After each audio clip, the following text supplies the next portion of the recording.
It is Thursday night. Welcome to the Next Level Gaming Show. Look at these beautiful people around me. Good grief. Good grief. And then there's Chris. What's going on, man? What's happening, everybody? Oh, the chat room is hopping already. It's going to be a great night. You know, we don't yet know who the next president is, but we know we got consoles launching next week. Well, if you can get one. So we think they're launching, right? We think they're launching. So welcome, everybody. Going to have a great night tonight. We have got some great special guests. It's been a long time coming, and we're just so happy to have them tonight. For the first time, I believe, both of you guys on the NLG Show, it is the season gaming boys of the Bitcast, Ainsley and Dan. What's up, guys? What's happening? What's happening? What is up? Now, Dan, I got a chance to roll some Toe Jam and Earl with earlier in the year, or last year actually, when the new Toe Jam came out. But this is the first time I think you have graced the blue screen. Yeah, it's been a long time coming though. I've been a fan of the show for a long time. There's very few podcasts I watch like on a consistent basis, and this is one of them. So I'm super excited to be on, man. Do this. That means a lot to us, you know. Appreciate that. And Ainsley, my brother Ainsley, my Sega brother Ainsley. Hey, oh yeah. How you doing, man? What's going on with you? I'm doing great, man. I mean, what's not to do great about? We got games, we got new consoles, we got all kinds of stuff going on, man. I'm pumped. Let's go. Let's do this. And of course, you got the guys in the band. You got Chris in the middle. He's wearing a Superman T-shirt today. So he's sporting the NLG hat tonight. Nice. I still gotta get a hat, man. Those are awesome hats. Yeah, it's a good hat. Get one too. So how you doing? How's life with you this week, Chris? It's good. Busy week, but I've been able to get some Watchdog Legion gaming in. Nice. So, I'm loving it. So good. Definitely enjoyed the season gaming article on it. So thank you. Did you get to finish that? Did y'all? Both Dan and I, yeah. Nice. Okay. All done. Yeah. Nice. I started mine up, but then it's like I'm gonna wait. I'm gonna wait till Tuesday. It's a big game. It's bigger than it is. Yeah. than I'm not you gonna realize. finish it. It keeps going for a while, and there's a lot to do. I hope it's better than 2. I only played a little of 2, so but far it has. Okay, good. Because 2 is like, I don't know. I love 1. And Me 2 too. was like, I couldn't be bothered with those characters. They didn't do it for me. I was like, I need to chew through this game. And This one you get to choose your characters. You don't like one? Ah, you go true. get another. That's cool. Got a That's world cool. of them. That's a whole nice. city of them. Hey, quick shout out to Dragonheart YOBY. Here it is, copy of Raw 2. I'm gonna play it this weekend. nice. It didn't get the greatest reviews, but then reviewers suck. So I remember good memories with this game. So it meant a lot for him to shoot this over to me. I really appreciate it. The reviewer was not a certain Mike Mullis from, I think it was Next weren't Level you the Gaming, reviewer? wasn't it? Let's go to the Internet Archives, check it out. You know what? You're gonna make me look up what I actually did score it back then. Yeah. So I have him muted, so I don't know. Yeah. See, now you're gonna make me look, because now I gotta know. I'm But curious, I love a good wrestling game, and that's a good bit of it. Speaking of which, Daredevil Dave Dahl's in the house. Oh, and Mr. Peter, HTK, he's in the game. He's in the show. What's up, man? How you doing? Yes. I'm doing well. I'm trying to, finish Assassin's Creed Odyssey before Tuesday, before Valhalla hits, and I don't know if I'm gonna make it, but Odyssey's another huge game. yeah, Huge. it's kind of funny because I didn't play it for like 2 years because I looked at my I started playing like, I don't know, about maybe 3 weeks ago, but I started picking it back up and I was like still level 10, and I look at my save file and it says October 2018. It's like, okay, I kind of got burned out because of the one prior to that one, Origin. Yeah. It was also a fantastic game, but after you played that one, and then you know, by the time I was done, then it was Odyssey time, and it kind of got burned out a little bit because they're like pretty similar, you know. It's like at that point, it's and then something else, came along, so I played something else. So I kind of forgot about Odyssey. So, but now I'm level 50, and it's progressing nicely. So Nice. we'll see if I make it or not. Most Got my excellent. super horse, the one with the flames. That's Got it for awesome. me. Yeah, that's pretty cool. All right, I found it. All right, what did you rate I it? found it. You ready for this? Oh Yes. my gosh. Worst game Dear ever. Lord. Now this was in 2003 that I reviewed this. How in the hell do you still have this?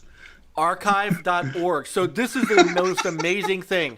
So there is a site out there called the Internet Wayback Machine, and what they do is they cache all of these websites. And for some reason, before we shut down in 2008, they cached like 500 of our pages. Nice. So while you can't see like the pictures and stuff, I've got all the pictures and videos. I just go through here and go, oh my God, this was me 16 years ago. And I gave the game 7.2. Drum roll. a 90. 90? Hey, whoa! Oh. Whoa. You know why? Out Because of it had what? Out of because Out of 100. 180? out of 100. Oh, okay. Well, because look, there was a women's 4-way table match. There was a Royal Oh, Rumble. This thing had yeah. 60 wrestlers in it. I mean, this was it had table. Look at all these matches it had. It had That's insane. hardcore street fights, ladder tables, TLC, battle royals, Hell in a Cell. I mean, it had everything. Everything. It had a season mode. This thing was awesome. It looked great because it was it was an Xbox game. How could it not?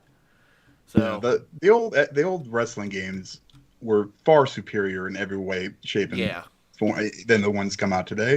Those were so much fun. What was the Nitro or WCW, NWO, whatever the hell it was, back on the Yeah. N64? Those were the best games. WCW versus NWO. Yeah, Oh yeah. those were the best. So Yeah, anyway, this stuff that come out today, it's garbage. It's hot garbage. well, and that's Sorry. why they took a year off, because it was Yeah. hot garbage. And Oh man. depending on who you talk to, whether or not Daredevil Dave Dahl loves Battlegrounds, but he's like the only one I know. So, but forgot. Well, I only know Came two out. people who have that game. That's I know Frankie. and Daredevil.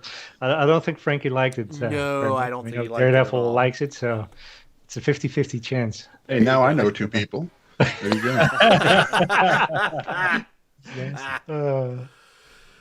well, I've been playing Doom Eternal all week, and Nice. I'm stuck.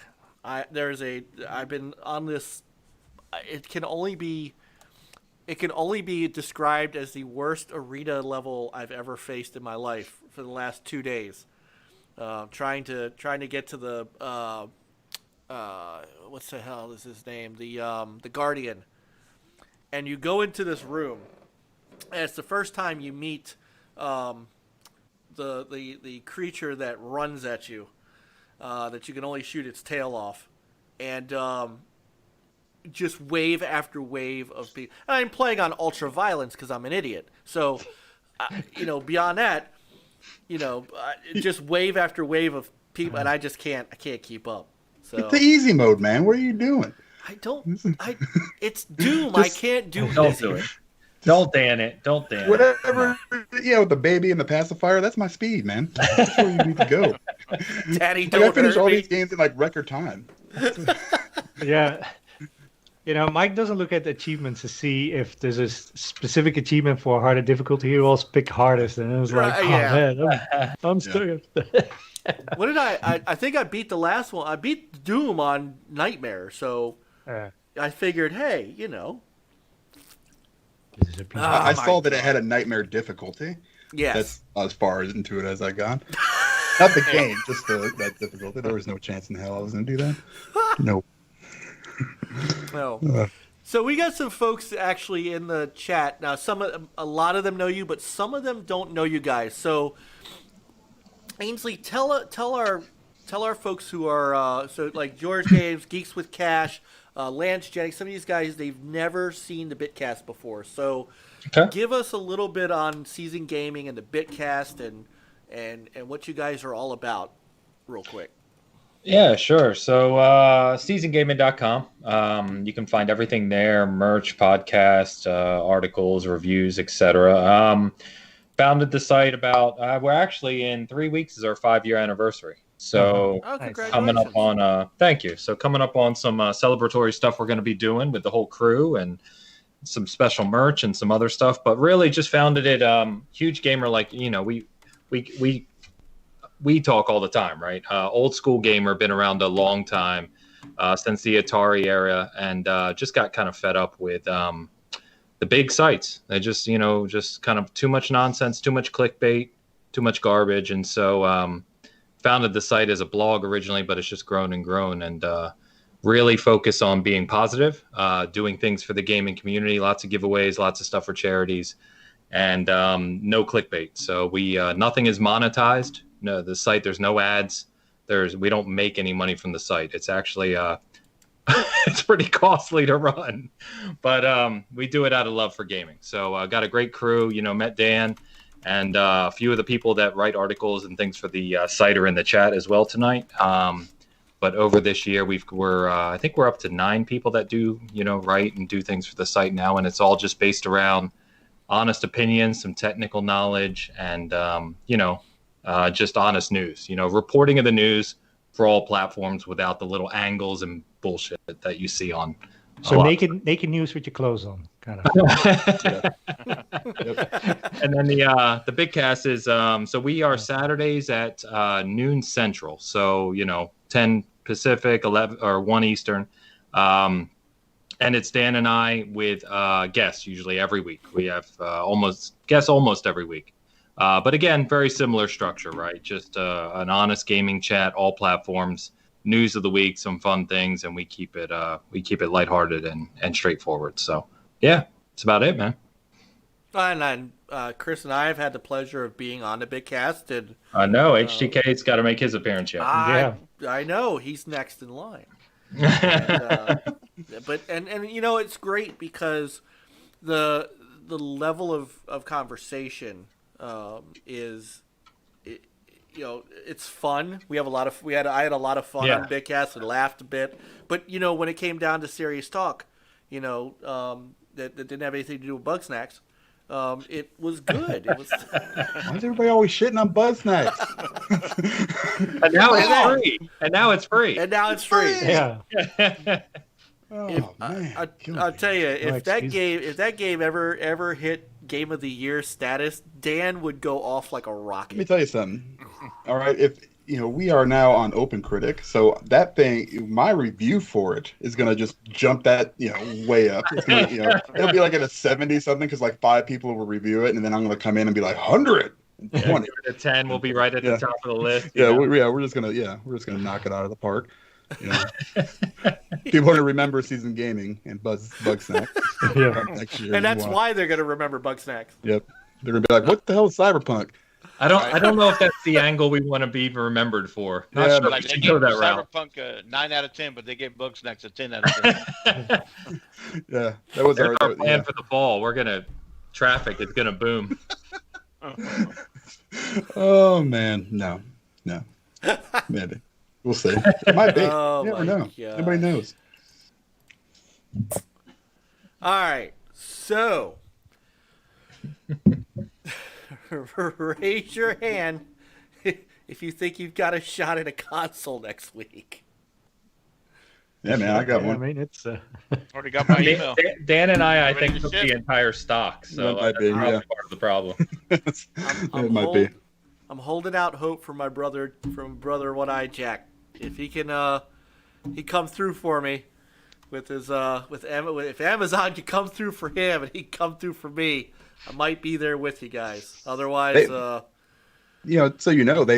mine updated yesterday, so it's supposed to be here on the day of release, the 12th for the PlayStation 5 From Amazon, yeah. Yeah, from Amazon. So Yep. That's good news. Yeah, I know we got that email. Best Buy PS5 confirmed for me as Yep. well. The only one I'm waiting on is Walmart, so go figure. Yes, Yeah. me too. That's the only one. Yeah, Best Buy got an email saying like, make sure your payment is ready because we're gonna charge you.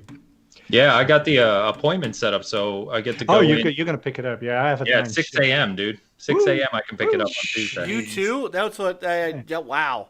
6 a.m. That's the earliest appointment they had. So I told my wife I'm going to go to bed around 7, 8, take some Tylenol PMs, and wake up at about 5, make some coffee because I know I'm not going to sleep that day.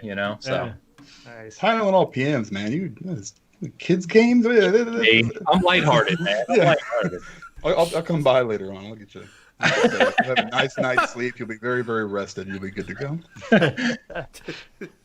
That statement could be taken in a really weird sense. You might want to clarify. You were talking about that. Ambien or We'll do whatever that. y'all do, that's on y'all's. Yeah. As long as y'all are happy. Everyone is $18,000 monitor. It's covered in what the hell he's drinking.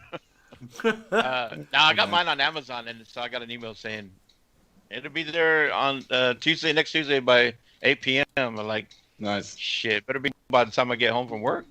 Yeah. Worst thing I'll is be you find out calling that in the delivery next day. notice on your door, like we tried to reach you. Yeah. I'll be sitting at my door that day. Both days. Like I'll be sitting there. That guy looking out the curtain. Yeah, like I already got my Dual Sense. I already got my charger. I've got the Steel Series headset coming. I've got the Shock Blue Xbox controller coming. There is so much on its way. Like, I just hope it all comes at once. It's not going to. But how much of a tease is it that you've got controllers and headsets already? Yeah, I mean, the headset isn't here. You actually ordered that day because it was really, really hard to find that new Steel Series 7X, and it actually just went back on in stock today, and I heard you can use it for both systems wirelessly. So that's only the X version. So Graham just posted a super chat, but him and I were talking about it earlier. So you can use it on all Xboxes, PlayStation, PC, and Switch, but PlayStation doesn't support surround sound. Yeah, it's dumb. It's like a PlayStation thing, but for everything else, it's supposed to be great. Nice. So it won't have the quick 3D audio shout on out, what you already said. Will not have the 3D audio. For Game of Graham. Launch, right? Yeah, go ahead, Peter. Yeah, Game of Graham. He posted a super chat. He says he cannot wait to see Anthem on the X Series X. Of course. We cannot escape that game. And then we see a bunch of eggplants. Anthem follows us around, guys. So sorry about the Anthem chat. Hey, you know what? I really need to talk to Diego and get some kind of Anthem wear, and do some kind of, Anthem. Well, but Anthem 2.0 might be, I know. We could talk about Anthem 2.0 if you guys are really excited about it. I'm No, gonna we're check good. it out. Yeah, we've talked. You're good. Plenty. Yeah, we're good. So But yeah. So speaking of, and we'll just start kind of going around the horn because I really didn't have much of I didn't have a whole lot of like curated. I'm basically curating all the news that I saw, and so a couple of things since you mentioned things PlayStation isn't going to be able to do. So I don't know if you guys saw this. I think this was today, actually, that to start at launch, the SSD expansion slots. When they had that really cool breakout video, right? Yep. The expansion slots are going to be disabled. You can't add hard drive space to the PS5 at launch. Yeah. What? Yeah. So now it's like a secret pocket to stash your weed or keep it dry. Probably It burns it Yeah, out, too. that's where the pills are going, baby. You can bring your weed out now. Most places have already voted. That's true. That's true. Yeah, Yeah. hey, Yeah, if you're in you Super guys Cooper realize land, we're in Kansas. Yeah, we're in Kansas, so listen, yeah, if you guys, Well, I'm in You're not in Texas, Kansas so anymore. it's not legal here yet either. if you guys make the trip out to Oregon, you can have some meth. Just don't we get could caught. go to Oregon, but we got Missouri right next door Yeah. anyway. It's where they make it. It's like a 20-minute drive. It's no problem. Oh man. Oh man. So Gamergram does say that the externals will work, but what externals? I mean, there hasn't been the whole lot. The whole beauty of the PS4, the PS5 was this ability to expand from internally or swap out your drive and all that stuff. To not, I mean. Yeah, so Mike, Graham means so you can plug in your USB externals you have today, right? So like if you have an SSD or a 2 terabyte external, you can plug those in. You can play your PS4 games off of it, or you can transfer games back and forth to kind of help you with storage space, right? So say you're done playing Valhalla for the time being, you move that onto the hard drive, your external, the old school drive, and then put whatever you want to play on your PS5. But you can only play PS5 games off the internal SSD. But from what we've seen with the Series X test is transferring games between your external and the internal is pretty fast. So for most people, that'll be faster to do than, say, re-downloading games every time you want to play them. Yeah. Right. So with both consoles, I get that. It's just weird, and he is right. Because I did double check.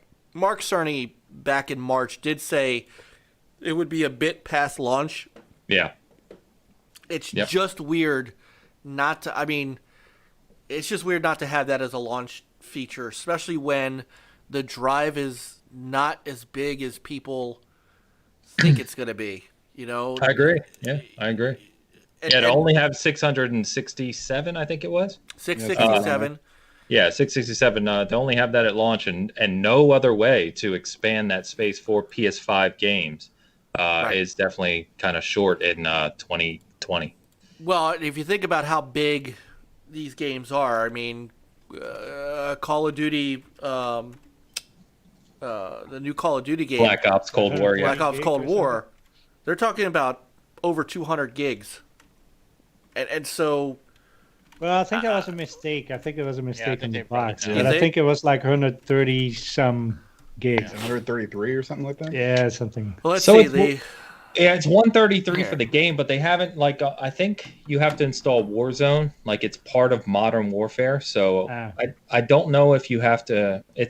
Who knows? I don't know if you have to install that too, and that's where they're getting that figure. Maybe. I don't know.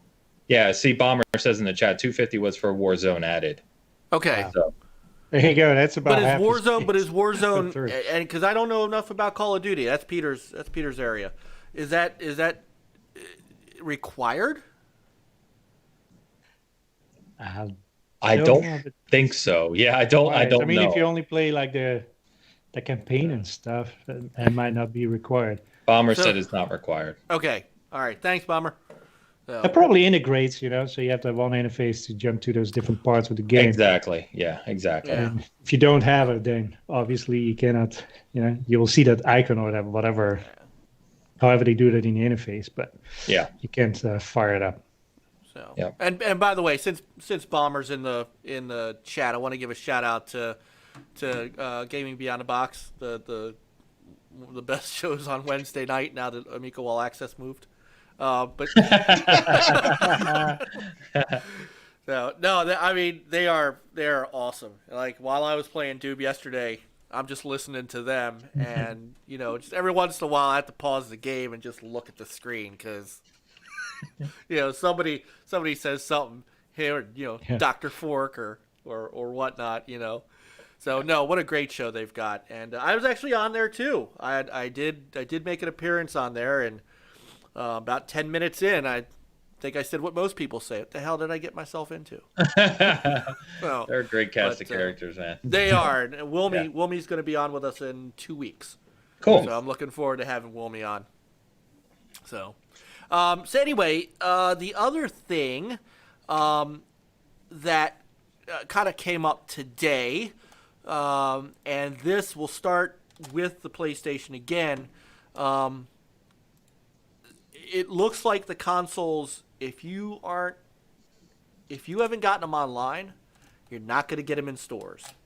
So the PS5 on the PlayStation blog today, Sid Schumann said that there won't be in-store units for purchase on launch day. Specifically, I mean, and his reasoning is COVID, keep everybody safe, So what he said is, in the interest of keeping our gamers, retailers, and staff safe amidst COVID-19, today we are confirming that all day of launch sales will be conducted through the online stores of our retail partners. No units will be available in store for purchase on launch day. Please don't plan on camping out or lining up at your local retailer on launch day in hopes of finding a PS5 console for purchase. Be safe, stay home, place your order online. So, quick little shout out to Gamer Graham for another super chat. Bomber was shirtless last night. He saw too much. Yeah, that's why I said I had to pause the game and look at the screen. Yeah. So that comes on the heels. One came first, and then Best Buy came out and said that you won't be able to buy either a PS5 or an Xbox Series X in stores until 2021. They'll do so online. Don't camp out. Yeah, they'll do online, and they'll let you they'll be available for online sale, and you can go and do curbside, but there is no walk-in. There's no walk-in stock for this. All right. So, is this an issue? Number one, and does this? Is this COVID related, or is it more a well, logistics kind of related? Sony says COVID. Sony is squarely. I mean, they specifically squarely 100% say COVID. Yeah. Yeah. So, but I mean, you can walk in Best Buy and buy anything but the consoles. Can you? Ours, they don't let us walk in. That's really? true. I don't know if we can. I don't know Unless if I they can change go it. into Best Buy. Yeah, I think that's here too. Yeah, I was in there last week. Yeah. I haven't been in a little bit. So last time I went, we had to go up, talk to somebody, tell them what we wanted, and then they walk in and get it. Awesome. Oh, wow. Yeah. That's how it was at least over the summertime here in Maryland too. But I don't know if they're still doing that or not. In Maryland, the governor here hasn't gone back into any kind of lockdown mode, but he's getting close. So this can only compound things if the case. But what's interesting is I haven't seen Target or Walmart or anybody say anything about this. I thought I saw something about Walmart saying online only too. Which is weird. Well, let me look that up while we're talking. Which is weird because if you saw, I don't know if you guys saw the ad they put out. But the ad they put out about about buying the Xbox Series X and the generations. Right, they're in the store buying it. So I mean, it was weird that Sony is the one that's what we reported on Season Gaming, right? Because there's two weird things to this. One is a couple months ago, they reported that they were on track to produce 10 million PS5s by the end of 2020, which was compared to the PS4, they only produced 5 to 6 million. So 40% more, right? Or almost double, excuse me. So if they're producing that many more, why are they coming out and them overarching mandating every store can only sell online only? You would normally let the retailer decide how they sell things, right? It's very odd to me that a distributor would come out and tell all of the retail stores what they're doing. Well, I'm surprised at all. I mean, usually that's not how it works. That's what I mean. Yeah, it doesn't make any sense. And if they have 10 million consoles, which they said previously there'd be plenty, post day one, right? Then why are they taking this approach? It doesn't really make much sense, in my opinion. Was that 10 million worldwide? Because I thought they were doing like a. It was 10 million worldwide. In the U.S. first, and then, Europe is the 19th. Yeah. So. Yeah. Yeah, it's like a week. So it's weird for a distributor to tell the retailer stores what they're doing. Yeah. Because I mean, there's nothing stopping Walmart or Best Buy or anyone, right, from saying we're online only. But for Sony to tell them you're going to sell this online only just seems really strange to me. Do you think it has to do with as soon as they get them, off the boat or off the airplane, it goes straight to, they ship them directly to your home instead of going through a distributor's warehouse? I don't know. Yeah, I don't know. I was trying to think if I've seen something like this before in the gaming industry, and I wasn't coming up with anything. I couldn't remember an instance where this was mandated by a console manufacturer. That'd be like a logistical nightmare. I mean, trying to coordinate with different retailers to, I can't even imagine that working. That's what I mean, because normally they just say, Amazon, you're going to get, making up numbers, right? But you're going to get 500,000. And Sony's responsibility ends when they hand them to Amazon, right? Then it's Amazon's logistical problem. That's what I mean. I don't understand how Sony is telling you, we're going to give you 500,000 consoles, but you can only sell them online. That's really strange. Quick little shout out to Infinite for the super chat. He says, incoming support from the Renegades. From the Renegades. Thank you, Infinite, brother. Thank you. Gamers United Guild is checking in tonight. The great Retro Renegades. That's our Tuesday night. Hide your kids, hide your wife. So. We get your brother and your uncles too. Yeah. It don't matter with those guys. So looking this up, you're right. Walmart's saying online only.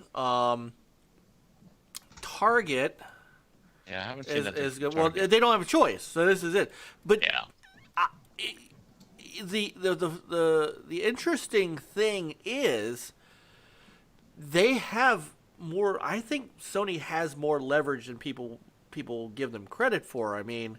Rory, what's Walmart going to do? Say, no, we're going to sell them in stores, and then Sony go, well, we're not going to give you any? They can't. I mean, on the other hand, Walmart is very powerful too, so I don't know. It will be a stand-up. They are. Sony needs Walmart to help sell them. They do, but Walmart could go all in on the competition. I mean, they could literally. Well, you saw the ad, right? Was it a Walmart ad or was it an Xbox ad? It was a Walmart ad. It was Walmart's ad. So, I mean, maybe Walmart says, F you, Sony. I'm going to go Xbox all the way. That's what I'm right. So what's to stop it? But it would. I don't know that would be a good. I wouldn't look good either way, especially if they said, well, we're not going to give you any for your pre-orders. Which I don't know if they could do or not. That's what it sounds like they're doing, though, right? They're like, listen, we're going to give you this amount of stock, but you have to sell it online. To maybe it's them doing their part for the virus, I don't know. It seems super weird though. It's just Yeah, weird a that they're little. dictating it to them. Yeah. You know, so so 2020. yeah. But I mean, I've seen some to where they just don't want people gathering, waiting to. Yeah, and that's to fair. I mean, discover I it. guess they're doing their part, and that's fine. Yeah. It's just, like you said, Ains, I've never seen anything. No, like but that's that. the point, right? Like you let the retailers decide that because they're the Yeah. ones who manage the storefronts, right? Like Best Buy, who we were just talking about, right? They emailed me for my Series X pre-order and said we're doing 30-minute staggered appointments for pickup, and so that's what they're doing, Yeah, right? but, yeah. So it's just very strange. I don't know. Yeah, Dan, Well, Dan, real quick, what's up with the glasses? I don't know. My wife has them. They're my wife's glasses. She uses them. They're like the blue filter glasses. Yeah. So I'm like trying them on, seeing if they work. I can't really tell the I've never difference. seen you with glasses. It threw me aback. Yeah, I I got was wondering, contacts. I didn't want to say anything. I He's going next level. He's going next level. That's right, baby. Next level Dan. I'm bringing it. Nice. Well, I you know what? I look sharp, dude. He got upgraded. Yeah. I'm not complaining about the look. I'm just saying they took me back. That's all. He's in the cyberpunk world. He's got That's right. These are ARs. cyber glasses. Augmented. He's got upgraded. he's got the HoloLens. It's the secret HoloLens. Damn No. right. So you guys got the DualSense. Have you opened it up yet? Taken it out of the box? I just did today. Yeah. So yeah, it was. It's funny though. I didn't really do much with it because I went through and I was kind of rewiring my entertainment center, just kind of getting everything put away. I cleared off about a 6x6 foot space for the PS5. I just basically needed to make some room because there was no way with everything I had on it, and I sold my PS4, so I have to get I kind of took that out of there. I figured I'd just I'm not going to be playing it from now until launch anyway, so. Just got basically everything lined out. I got the charging stand and I put it on there and I immediately put the controller on it and I haven't picked it up again. So I really need to just kind of pick it up. I think I held it for like a second. It feels like a controller. And Control Freaks, they work on the old PS4 ones work on this one. So that's kind of nice. I'm a big Control Freak guy. I love those thumbsticks. So. I mean, it looks really, really nice. It looks really sharp. I mean, I didn't want to mess with it too much because I'm afraid I'll break it. And, totally a possibility. We'll see what happens. How did you break a controller holding it? No, I mean, Rub it and squeeze it and pet it and call it George. Yeah, I mean that's basically it. I mean, I remember I had a DS4 that I had. I can't remember what the game it was. It'll come to me later, but I tossed that thing so hard. Playing a game, and this is like a 40-something-year-old man, like a baby. I was just like, and I just threw it, and it doesn't work now. It was with a red one. And they had all the Spider-Man stuff on it. Now it does nothing. So I have anger issues. So you got to work on some other things. Yeah, I got some other stuff. Right? Yeah, but I mean, I'll probably mess around with it a little bit more. Coming up here, but. Mostly it was just clearing space and making sure I was ready where I can just get it on there, plug everything in, and I want to be gaming. That's it. It looks comfortable though.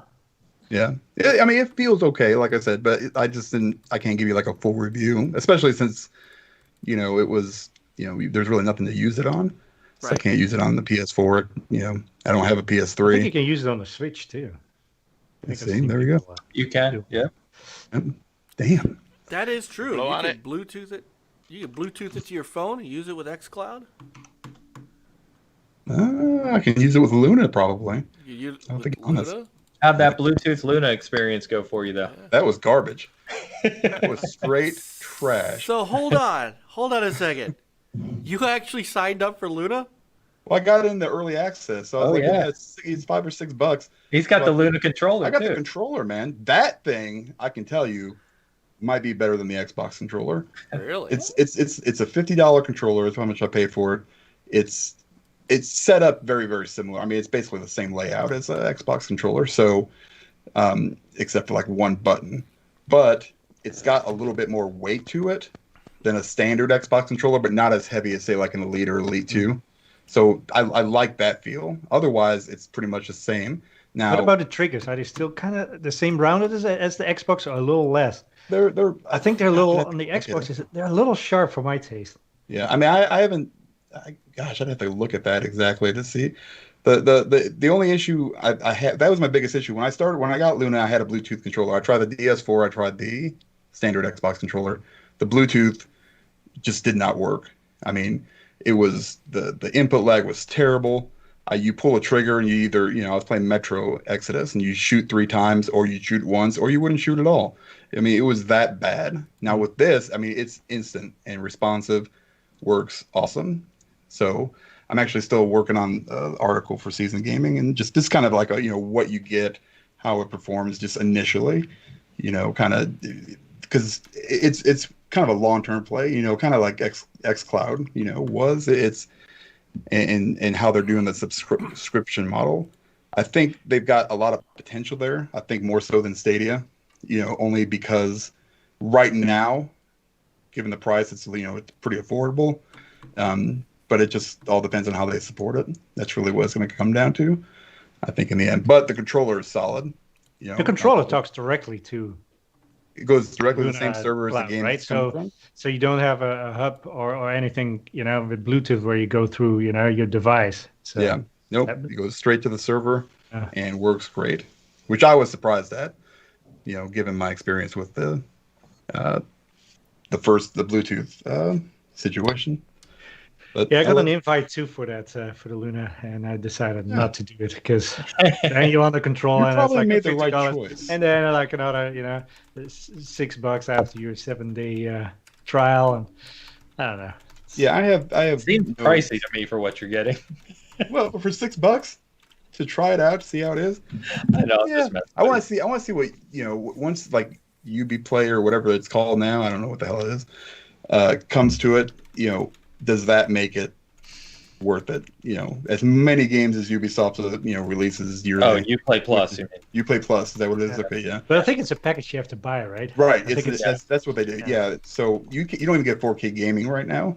It's just 1080p, and that's another level of their subscription. I think they haven't really necessarily came out and said that specifically, but it's based on what I've seen, and it just looks like that's going to be like another option if you pay an extra $5 for 4K, which don't know why I do that. It's geared towards a casual gamer. But also with his packages, remember there were some tweets going around about xCloud, like it's like basic cable.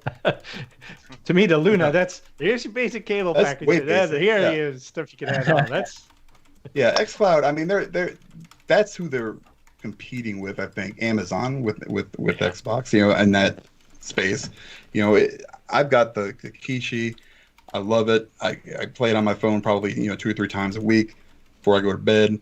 It's a great little device. I'm still not 100% sold on cloud gaming, as a main way to play something, but as a something that's going to complement your main console or something for a hardcore gamer. I can see where other people would be, but Xbox right now has that. They have the games, they've got basically everything you want, and you've got different options where you can play it. They've got it. People have to catch up to Microsoft at this point, so we'll see how it goes. But for something for $50, $6 a month, if you're not a big gamer and you just want to try something out, it's all going to come down to the library, I think, in the long run. But we'll see. Should be I'm not sold. Prime. Yeah, that's maybe, what they should maybe do. maybe they will do that. The basic plan into Prime. Yeah. Well, yeah. What's funny is nobody's talking about poor Stadia. No. Poor. Google has a tendency just to say the hell with it and not support anything. That's just their game. It's like, let's see what happens. We're not getting our return that we wanted. We'll just kind of slowly stop supporting it, and it'll eventually go away, and people will forget about it. So I'm not super keen on them either. We'll see what happens. Also see how aggressive they get with like buying studios and or building games in house, because it's probably the main way those services can support themselves. Yeah, But it doesn't look like they're really doing that. Probably did a few. Who did they? I don't remember, but Who Stadia? They set up they set up a new studio under Jade Raymond. Right. Jade Raymond and what's the writer that left EA? Steve. The Naughty Dog. You know, she was really famous for having a Amy lot. Hennig. Yeah. Who? Amy Hennig. Amy Hennig. Yeah, Amy Hennig's at the Stadia studio. I like her. Yeah. She was good. She was very good. Oh. No, I really would have liked to have seen her Star Wars project. Yeah, no doubt. No doubt. Chris, I'm sorry, I had cut you off. You were going to say something. No, I was gonna say that if I was Amazon or Google, I would have tried to team up with PlayStation to bring their games over I'm with you on that, man. as that cloud service for But they allowed Sony to kind of buy in on at their servers, so that's a win for Microsoft. And it's interesting because, I think this proves that the right move for Microsoft was to bundle xCloud into Game Pass Ultimate. Oh, yeah. Not to try to sell it as a separate service, not to try to, give it as a value add and get people to try it. Because I tell you, and as they continue to build the touch-capable games, I continue to try them out more, where I haven't before. They were pretty good. Super Lucky's Tale works really nicely. Yeah. So, Peter, did you get a chance to try Hot Shot Racing, by the way, on it? I wanted your opinion. No, I have not. Okay, because I can stream it from my console. Then, that's the only way I can stream it on my iPhone or iPad. Oh, that's right. That's right, because from your home console. That's right, because Apple I sucks. They won't let you do it yet. Well, it's coming. It's coming when you get the browser-based version. But at least you're getting Apple TV. Yeah. Yeah. Next-gen consoles. So, nah. So Ainsley, did you what accessories did you get? Not much actually. I have the PlayStation 5 camera here because I plan on streaming. I'm doing a stream series for Demon Souls, and the PlayStation 4 did not support USB cameras. You had to buy their camera, so I didn't know what the PS5 was going to do because they haven't said anything about that. So I bought the PS5 camera just in case. But if I can actually just plug in the camera I'm on right now, I don't need it. So I actually, other than that, I didn't buy anything yet. I'm just picking up the consoles because my PlayStation is my kind of exclusives box, So it's single player for me. So I only need the one controller that'll come with it. And then on the Xbox, I'll just be using my Elite 2. So yeah, I don't need anything but the consoles themselves at this point. So, well, this is a good. Chris walked away at the question the question I love to debate with him. So we'll get back to him. We'll pretend we're mid argument when he gets back. Man. I wanted to ask you guys. One of the things that is so different about these launches are the games, and if you were, and I can't believe people don't remember this, and this is what. To an extent, I understand the folks that say, "Hey, look, this Chris's opinion's always been, this is just another iterative console. The fact that you can bring all your games forward, gives you a reason to buy it if you want better fidelity on some of those games. But there's an insane lack of first-party launch titles on the Xbox, and because your storage space is so low, can't do too many." Now, don't get me wrong. the fact that Rare announced that Sea of Thieves is going to run at 4K 60, Yeah. that puts me back into the interest level of Sea of Thieves.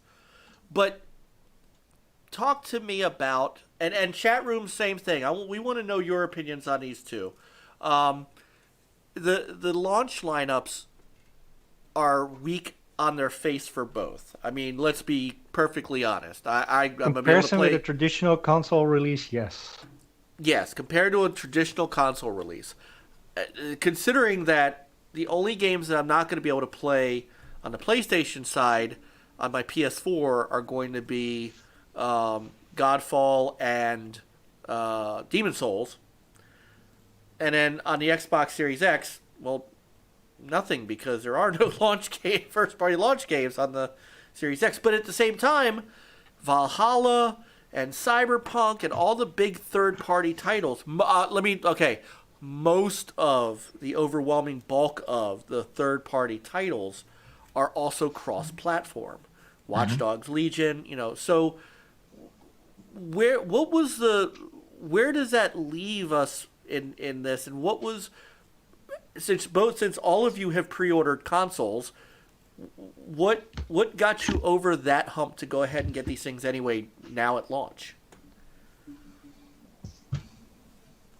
Who wants to start? Yeah, go for it, man. Me? Yeah, we'll go right to left. Am I on the right? I don't know where I think you are. We'll go right. Yeah, we'll go right to left. We'll go Hebrew style. You're first, Ainsley. Okay. So for me, honestly, guys, it's rather simple. I buy all the consoles. I buy them at launch. I just, I'm fortunate to be able to do that. And I always want kind of the newest and latest thing. It's just, how I am. So I am a stickler for kind of playing the best experience where possible. I'm not a huge PC gamer nowadays. I do play some games on this PC, here and there, but primarily a console gamer. So even without the, tons of, as you guys just rightly said, even without tons of exclusive games like we've seen in generations from when we were younger, just the experience overall of having the new hardware, but a lot of little benefits like quality of life things, right? So the loading times are huge. The graphical updates will be nice. The frame rate jumps are big to me.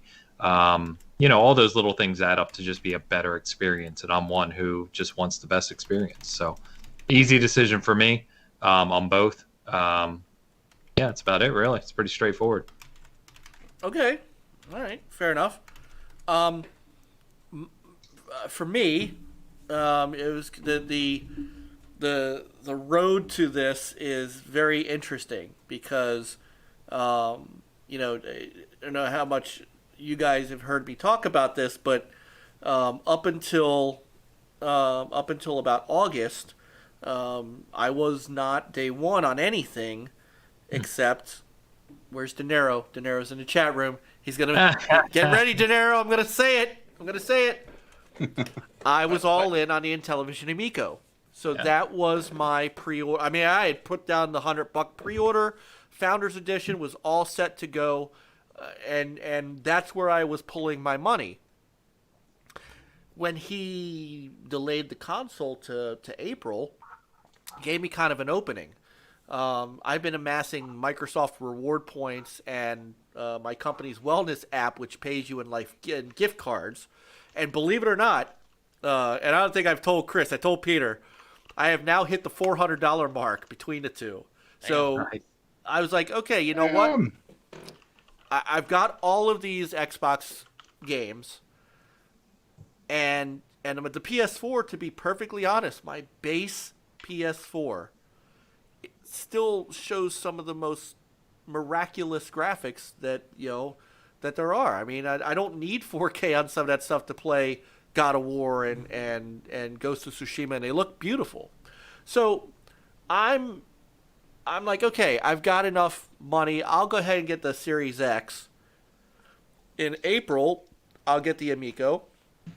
And then in the wintertime, when I've got, when I can kind of recharge the Microsoft rewards and whatnot, then I'll pick up the digital PS5.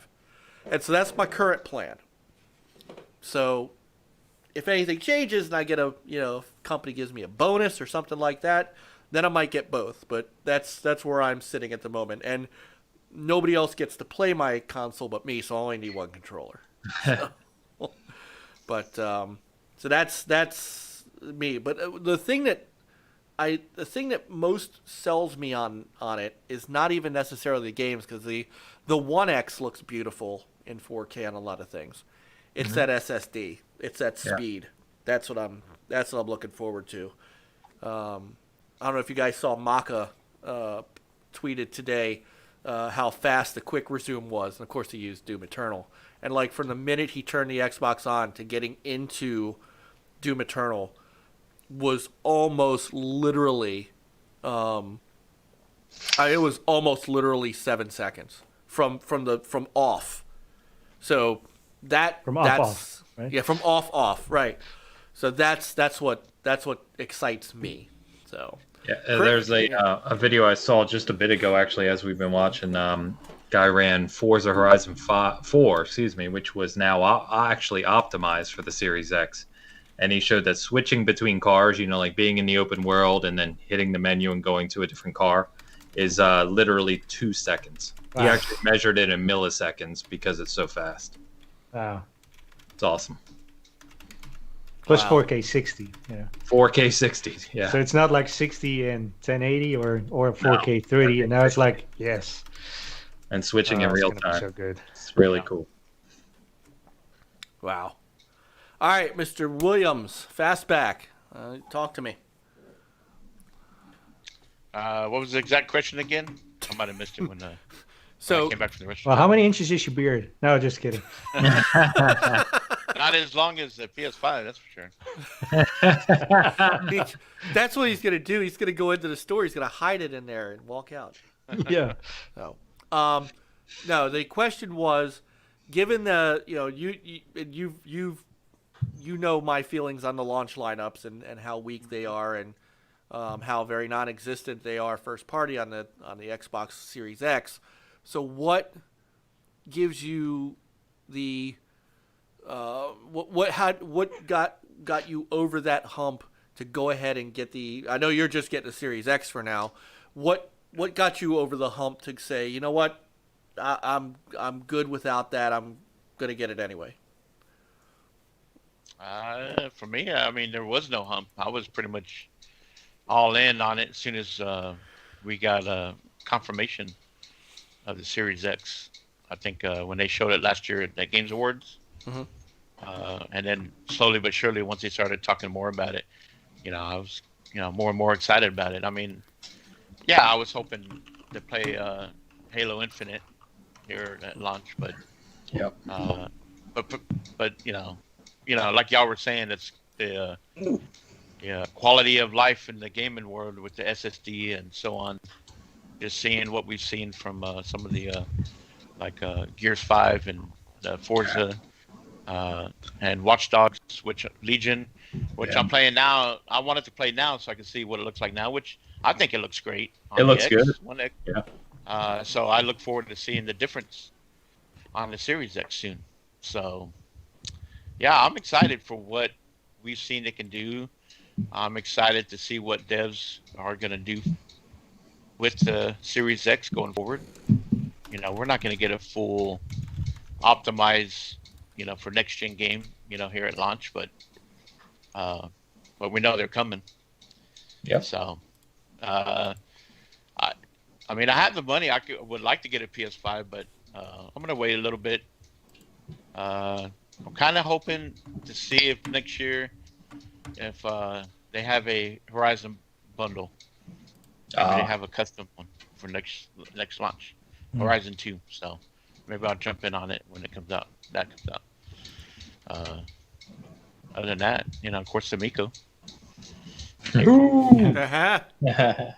But like I was saying earlier, as far as launch games, yeah, it would be nice to have a good chunk of a few of first party with the Xbox, but it's just not going to happen. I mean, the way things are going with this year, 2020, and all that.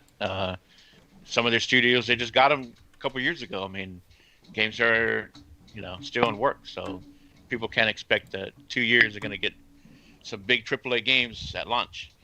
And of course, Xbox was banking on Halo Infinite. And, we know how that went.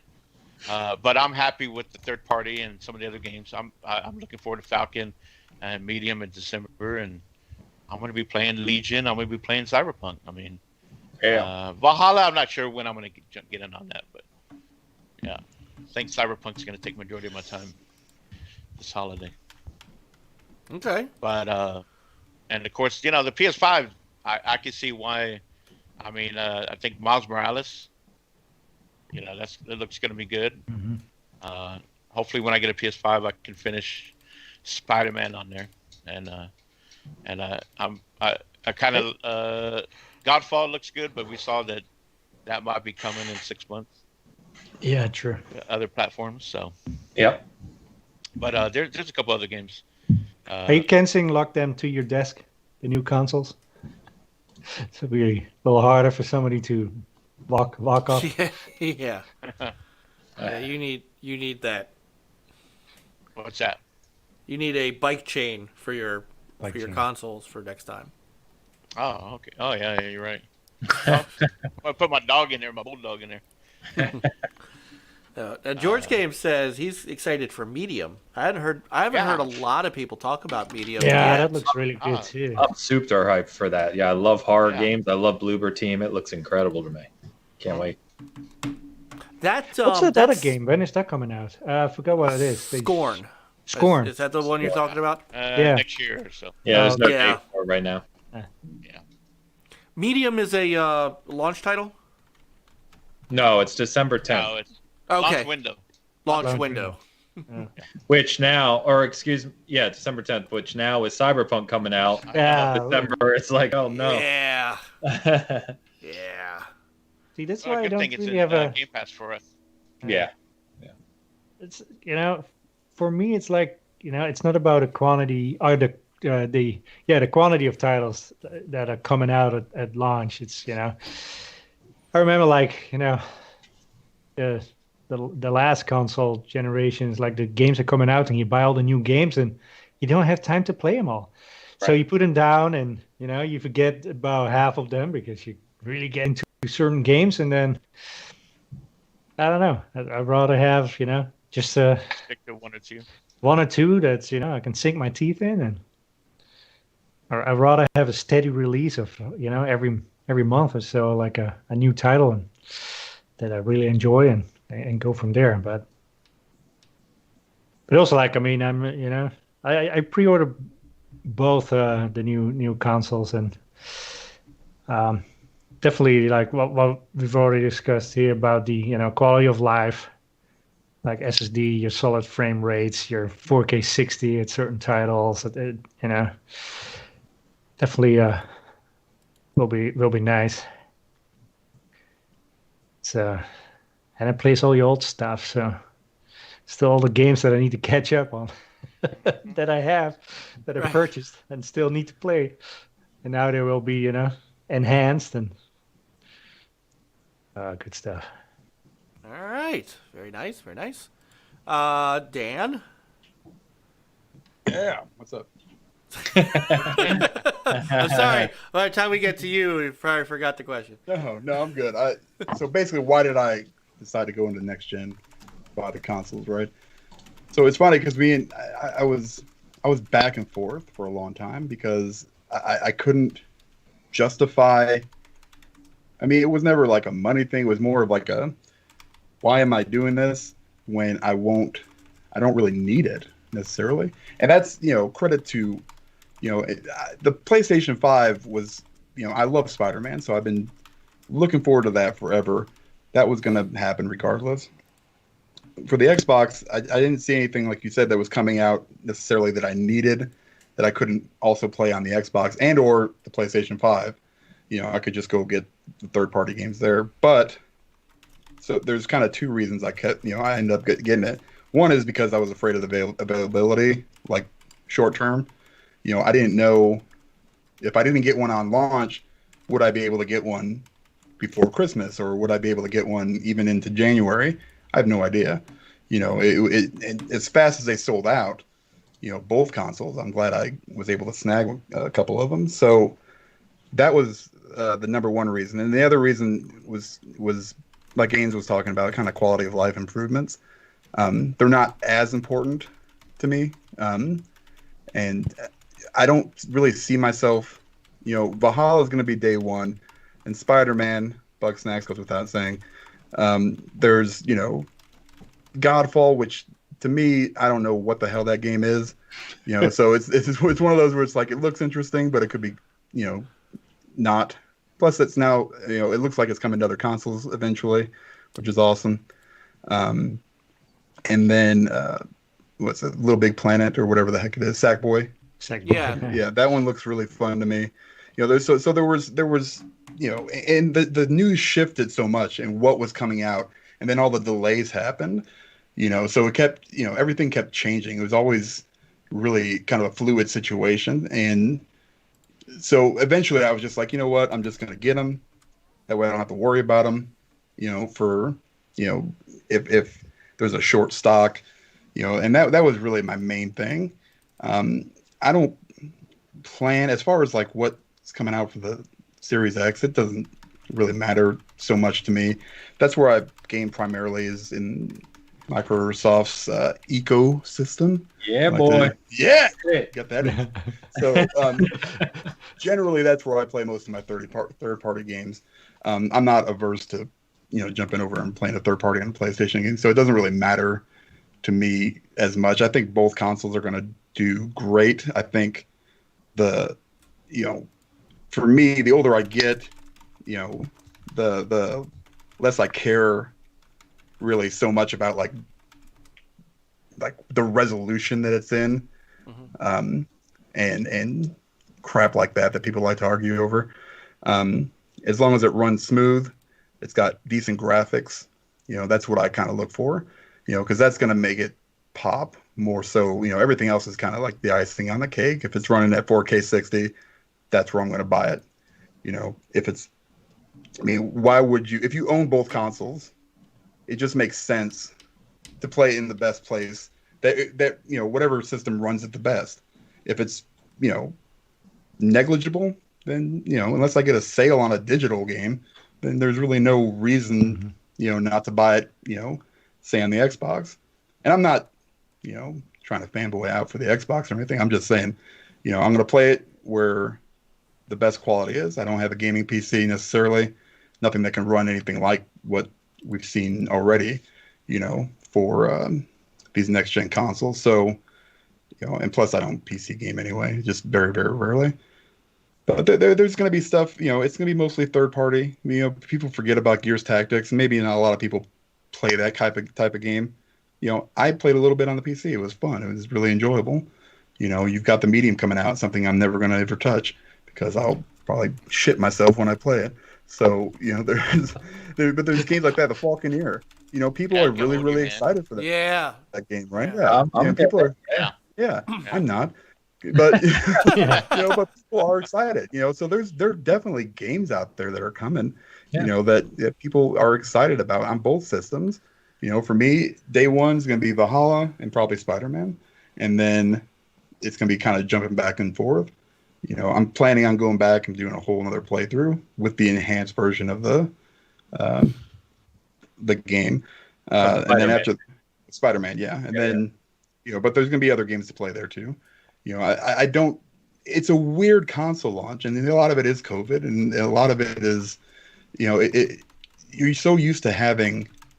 I can't even imagine like 20 years ago, like a system coming out, and there's like, yeah, we got one game, you know, and then, you know, but we didn't have, you know, backwards compatibility. We didn't have all that kind of stuff where, you know, you were able to go back and play, you know, and we're all the same. We're all going to go back and pop in Gears 5 just to see what it looks like in 4K 60.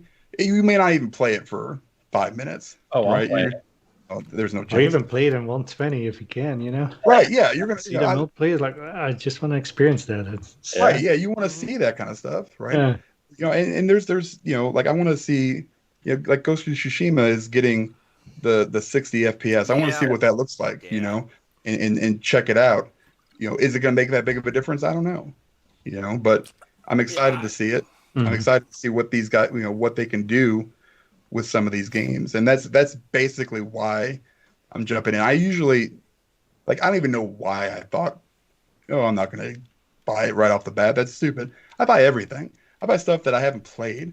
I bought the damn G.I. Joe game, right? I haven't even touched the damn thing yet. I don't know why. I just bought it because I just do. Ouya too? The what? The Ouya? You got the Oh, Ouya? no, I didn't buy that. No, but, back in Dan the day. told me he was going to hold off on the Series X, and I just laughed. I said, "That's Yeah, that was a stupid. What I am holding off on is Yakuza. I don't even want to get into it too much. No, you're I'm not. gonna ask about that. This is the bet. I No, am you're not getting that game until it comes to Game Pass, Nope. unless I get it free. You guys heard it here. NLG Show. There it is. When Putting he that out there. plays it, I'm a huge sometime this Yakuza year. fan. Huge. But I can't with this turn-based stuff. It's not even that I don't like turn-based games. I do. It's just that it's coming. I don't know what it is. Once you played all the other ones, it always has done a really good job of balancing the seriousness with the silliness. This one seems like it's going kind of over the top a little bit, and I don't know why they changed it to turn-based. It seems weird to me because that was one of the best things about it. It was kind of the beat 'em up fighting style. That was always my favorite thing about Yakuza.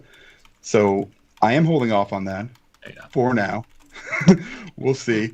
I am, maybe if it comes back later, it's supposed to come out with the PS5 later. I wonder if you get any bonuses, if you played the other one. 'Cause that's where I played all the damn Yakuza games, was on the PS4. But you can't even get a saved game to transfer over half the time with the PS5. I don't even know if that's still working. So, getting the bonuses. Every time you played a new Yakuza game, you got a bonus something for playing the last game or game before that. So that was always cool. But there's so many games that are going to be out there for third party, and some Sony first party, and the games will come eventually. Halo was a huge, loss, obviously, but It was a huge loss. Huge. That was, that would have, to me, that game would have carried the Series X.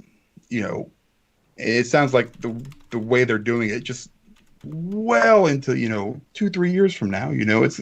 It was such a huge loss for them, but you got to put faith in the developers. You got to put faith in Microsoft. I'm not one to say, we want. I like delays. I hate delays. I get to the point where I get sick and tired of talking about them because that's all that happens anymore. So, when Cyberpunk got delayed again, I was like, this is garbage. I was mad, seriously mad. I shouldn't have been, but I was because, it's like you're constantly punching me in the nuts, with these stupid delays. You get me super excited, and then it's the other day I went over to, I got the same as you, Chris. I got the Cyberpunk console, right? And I had never claimed the game. So I went to claim the game, and it said, you'll get this on September 23rd. I'm like, you son of a bitch. I should be playing this right now. But I'm not. So I don't know, man. It's exciting, but it's definitely different than it usually is. It's not your same console launch, and it feels less like a, to me right now for both systems, it almost feels like a mid-gen refresh. I know it's not, but it almost feels that way because of the lack of big game titles. Really, aside from the third-party stuff, there's not a ton of them. It's weird. It's a weird feeling. I'm still excited, but I just feel super weird about it. Yeah, Okay. I think when you look back, you go back to other older generations, when the new gen launched, that was it. Your old games only played on the old consoles, and everything was locked to that. And you bought into the next gen, you got all new games. And and back then, I can understand why, them launching with a handful of games to get people started and excited. But nowadays, we're in a different world where our games are full libraries carrying forward into next gen, along with whatever else launches with third party and so on. So I think going forward, I don't think we're gonna get launch next gen launches like we've seen in the past. I think because like you were saying, like HK was saying, how you get maybe 5 or 6 games and you may only play a couple. To me, it makes more sense to just spread some of these games out and let them come out, maybe in a month or 2. They're still within that launch year. And there's no reason to, blow your load in one launch and then you're sitting here waiting a few months. You know how like in the past you're sitting there waiting until the fall, to get a bunch of new games come out. Nowadays, Sony's shown that they launch big games in the spring. And I wouldn't put it past Xbox to launch Halo Infinite in the spring. 100%. Because we don't know what's going to come out in the holidays. But then again, I could see it launching in November next year. But I'd hate to wait that long. But it is what it is. And from what it sounds like, the campaign might be close to being ready. It's pretty much ready, but we'll see. Yeah, we'll see. That's why it just doesn't bother me with the so-called lack of first party. Because to me, these systems are not just about first party games. Hey, Xbox and PlayStation are just, to me, they're just another publisher. Of course, they're the ones, selling the hardware. And if their games are ready, they're ready. Just like any other publisher. It's a different time with games too, right? It is. Like, yeah. It's Game Pass, it's services, it's stuff like that. Yeah. Mm-hmm. Yeah. That's what they're pushing. I look at Game Pass. I am not lacking. There's so many games in there that I just don't have enough time. Until I retire, and that's when I'll be gaming all the time, ignoring the wife. So. Mm-hmm. It's all right. Mm-hmm. Well, Game Pass. You guys know I champion Game Pass so much. I would champion PS Now if it was like Game Pass, and that if they did some of the if they went all the way and started dropping the day and date first party stuff. And hey, look, the PlayStation Collection, great idea. Yes. I think that's because when I do get my PS5, I'm going to continue. I'm always going to have PS Plus. So when I get my PS5, having a PlayStation Collection is going to be nice. Especially since I've heard Days Gone is getting an upgrade too. Oh, And, yeah. I have it. I still need to play that, but yeah, I'm now definitely going to wait. Yeah. So those are the games that they can string you along until the good stuff comes out. As long as the good stuff is coming out at some point soon enough to make it worth for some of you guys the $1,100, $1,200, $1,300 you're about to spend. So, Yeah. Sorry to say that out loud and make you think about it, but did I miss it? Because PlayStation's been touting all these upgrades, right? So we know that Ghost of Tsushima's got one. Days Gone now. God of War talked about it. We're seeing all these. Did they? Let me look that up while we're talking. They did. Yeah, I believe so. They did. Yeah, those did for sure. Yeah. So they're talking 60 frames and, dynamic 4K and all these, kind of boosts, right? I haven't seen anything about Last of Us 2. I haven't seen anything about that either. Yeah, me neither. That seems weird to me, being their biggest game of the year this year. Seems. I mean, the thing about that game is it's so gorgeous at like how it stands now. Same with God of War. Would you like some, like an update, maybe a higher frame rate or something? Yeah. But that's what a lot of these Sony games do well is they like I've always said graphics will trump resolution and frames every single time, assuming that it runs average, so, as long as it's not stuttering at like 5 FPS, so that's, as long as you've got those stunning looking games, like Gears 5 was another one of them, it was so good to look at, gorgeous, 99% of the time, and that's most of the games are the same way, it was just like, man, this is awesome looking. It didn't matter what the frame rate was or the resolution, because it looked good everywhere you played it. You need those games that kind of transcend that hardware, where it's like, well, I can play this on my original Xbox, and also the Series X, and it still looks amazing.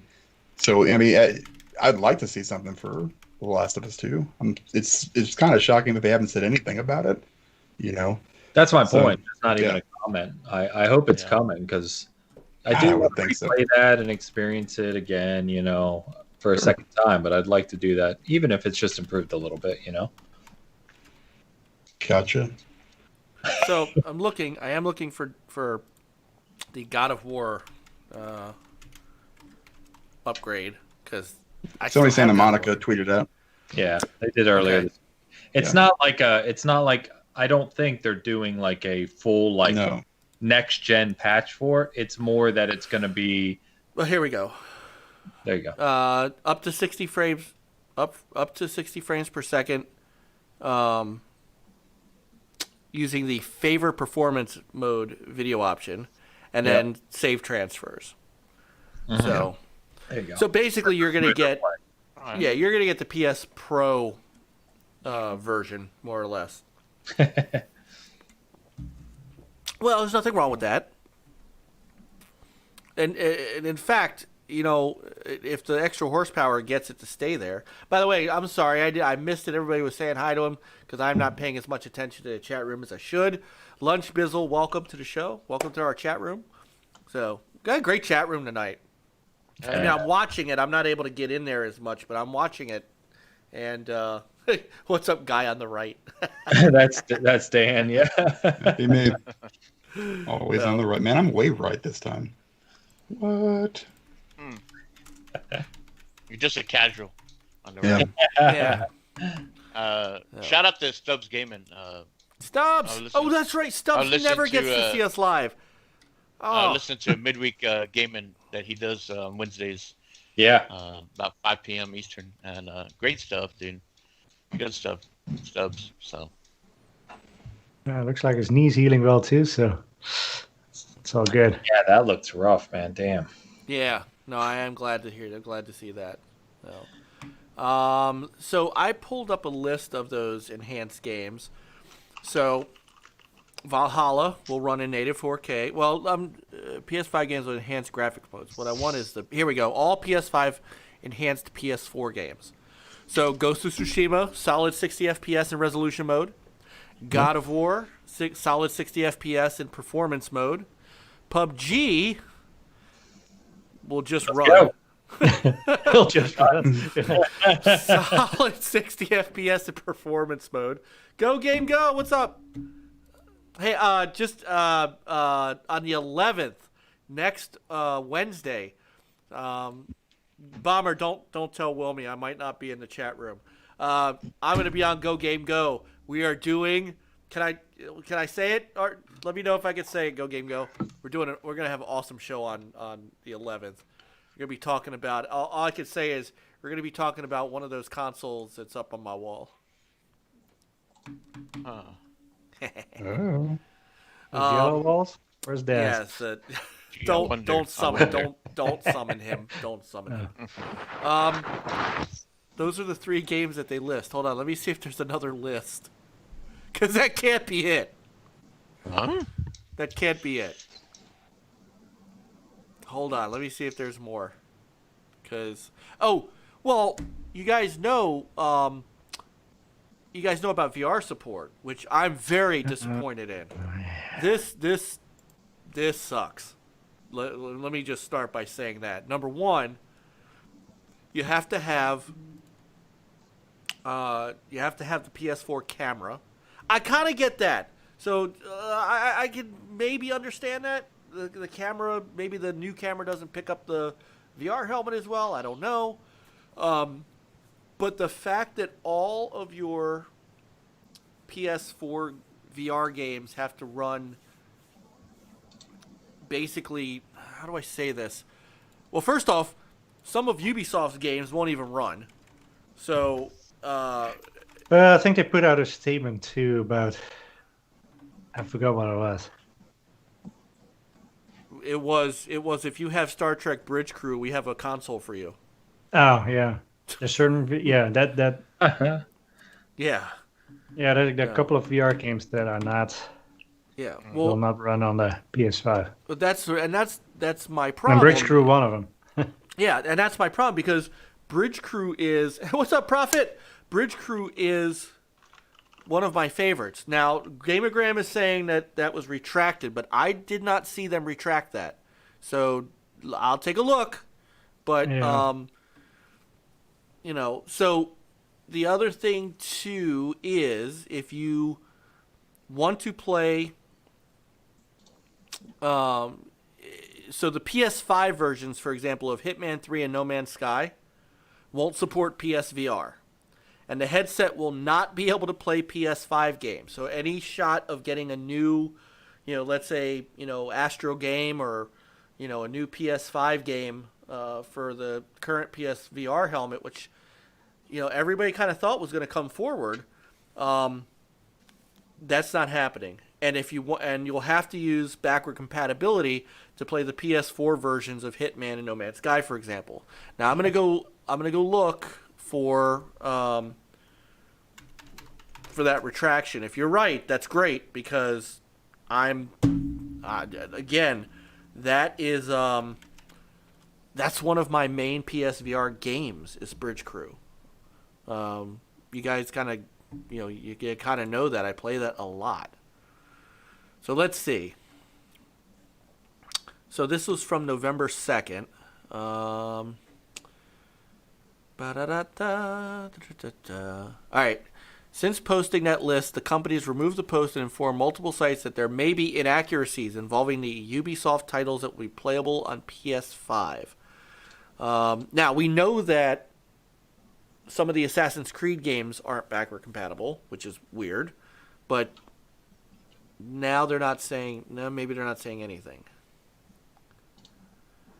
Yeah, I don't know the definitive statement on that one. It's like if they run, fantastic. If they don't, They're sorry. like, you guys try it. Let us know if it works. Yeah. Well, that seems to be the PlayStation, statement, kind of like like Xbox. They came out saying like, we tested all those games and they will all work. Bam. Yeah. They're putting their signature on That's it. it. And Sony is like, yes, most will work. Yeah, and But I think that's why get Xbox out counted at for home, yourself. right? Yeah. Yeah, they're like, we spent 500,000 hours making sure everything that's backwards compatible on the one today will work on the Series X, and Right. PS5 is like, yeah, have fun. Yeah. Well, they Let us not know. just the one, but they said 360 and Xbox. Yeah, like everything that works today on the one, right? know. Like including Everything. Well, except Minus for Kinect only games. except for Yeah, except for Kinect games. Yeah. and they I had do think it's Yeah, I still weird can't going- believe that. Why did they have to Yeah. kill that off? Okay. yeah. I But do think you're- it's weird going into this gen that some of the things Sony is, how, well, we're not going to have the 3D audio at launch. We're not going to have the expanded SSD at launch. And then now here we are, about the PSVR. yeah. They were, the position that they were in on the PS4 gen, you would think that they would have made moves to, hey, let's get it all right going into PS5. It feels like I don't know about you guys, but I work in application development and working against timelines to release products to customers, right? And it just everything that I get from a feeling perspective is that their timeline, they were kind of behind the ball, right? And so it feels like launch is let's just get launched with what we would call MVP, which is minimum viable product, right? Right. And it's like get the console out, get the core games out, and X feature, Y feature, Z feature will come when we can get it done. They don't feel like every aspect of their plan was ready for launch. Yeah. But I do think, their main thing was just to get the PS5 launch, right? And Yeah. I think they got a good start, with Miles and, with the one game that you're looking for, Demon's Souls, Demon. yeah. And Godfall has gotten some traction. So, I mean, to me, it's a good start. Yeah. And they talked about, later on down the road, You're gonna get Horizon Zero Dawn 2, and they talked about the God of War, what was the Ragnarok? Yeah, and they So, got I mean, Ratchet and Clank. Ratchet and they're gonna Clank. be fine. They'll be successful. It's just kind of weird to see some of these, from behind, kind of missteps a little bit, mixed messaging somewhat. Yeah, it's weird, right? It's almost like you're looking at two ends of the spectrum. Xbox is very organized this time around. Everything's ready to go. The console's ready. People had them weeks and months in advance. All the services are ready. You know what I mean? Like, that thing's ready for prime time, but their core first-party games were delayed or, not there. And as usual, PlayStation's coming out. It's kind of a bare bones launch from a services and console perspective, but they have games ready. It's just, it's funny how they always kind of contrast each other. Hey, they should just merge, and then we have the perfect launch. The X Station, yeah. The X Station. Yeah, Daenerys says he wants Scalebound. We might get that before we get the Cyberpunk. You never know. I mean, I don't know. Yeah, right. Man. Watch it. Dan's gonna. His head's gonna I want explode if you keep Cyberpunk. Look, I got come on. At least, By the way, you know what they should have done, Dan? Those of us that got the Cyberpunk Edition X, why are we not playing that game right now? Yeah, I'm never gonna play it on it. Never. Son, It's the weirdest thing. Gears 5. I got that the One X. Played it immediately.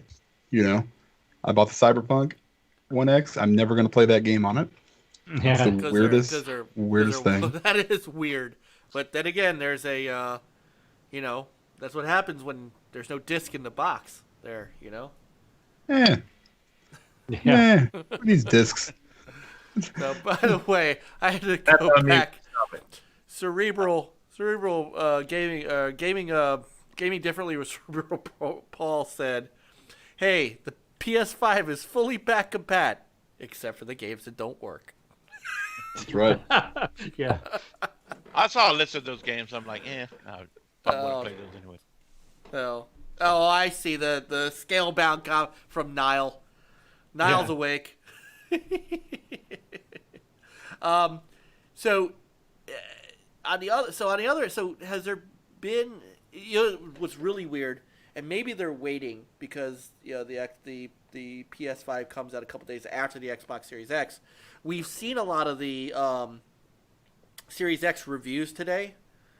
Still haven't seen much of anything on the PS5 outside of the goofy guy that was playing the Astro game, and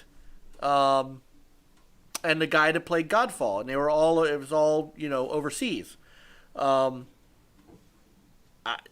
surprised that I'm surprised that Sony ceded some of this this press today to Microsoft.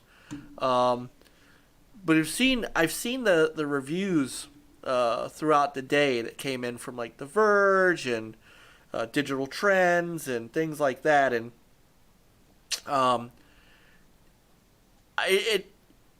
they seem to be. It's weird. It's kind of all over the place, and I'm not sure if the lack of games have anything to do with it. Just to give you guys a couple of headlines, not to give away the sites they're on, but one says Xbox Series X review, a sports car with no gas, but then right? Man. I mean, I know. But then another one, the Xbox Series review, true next generation gaming.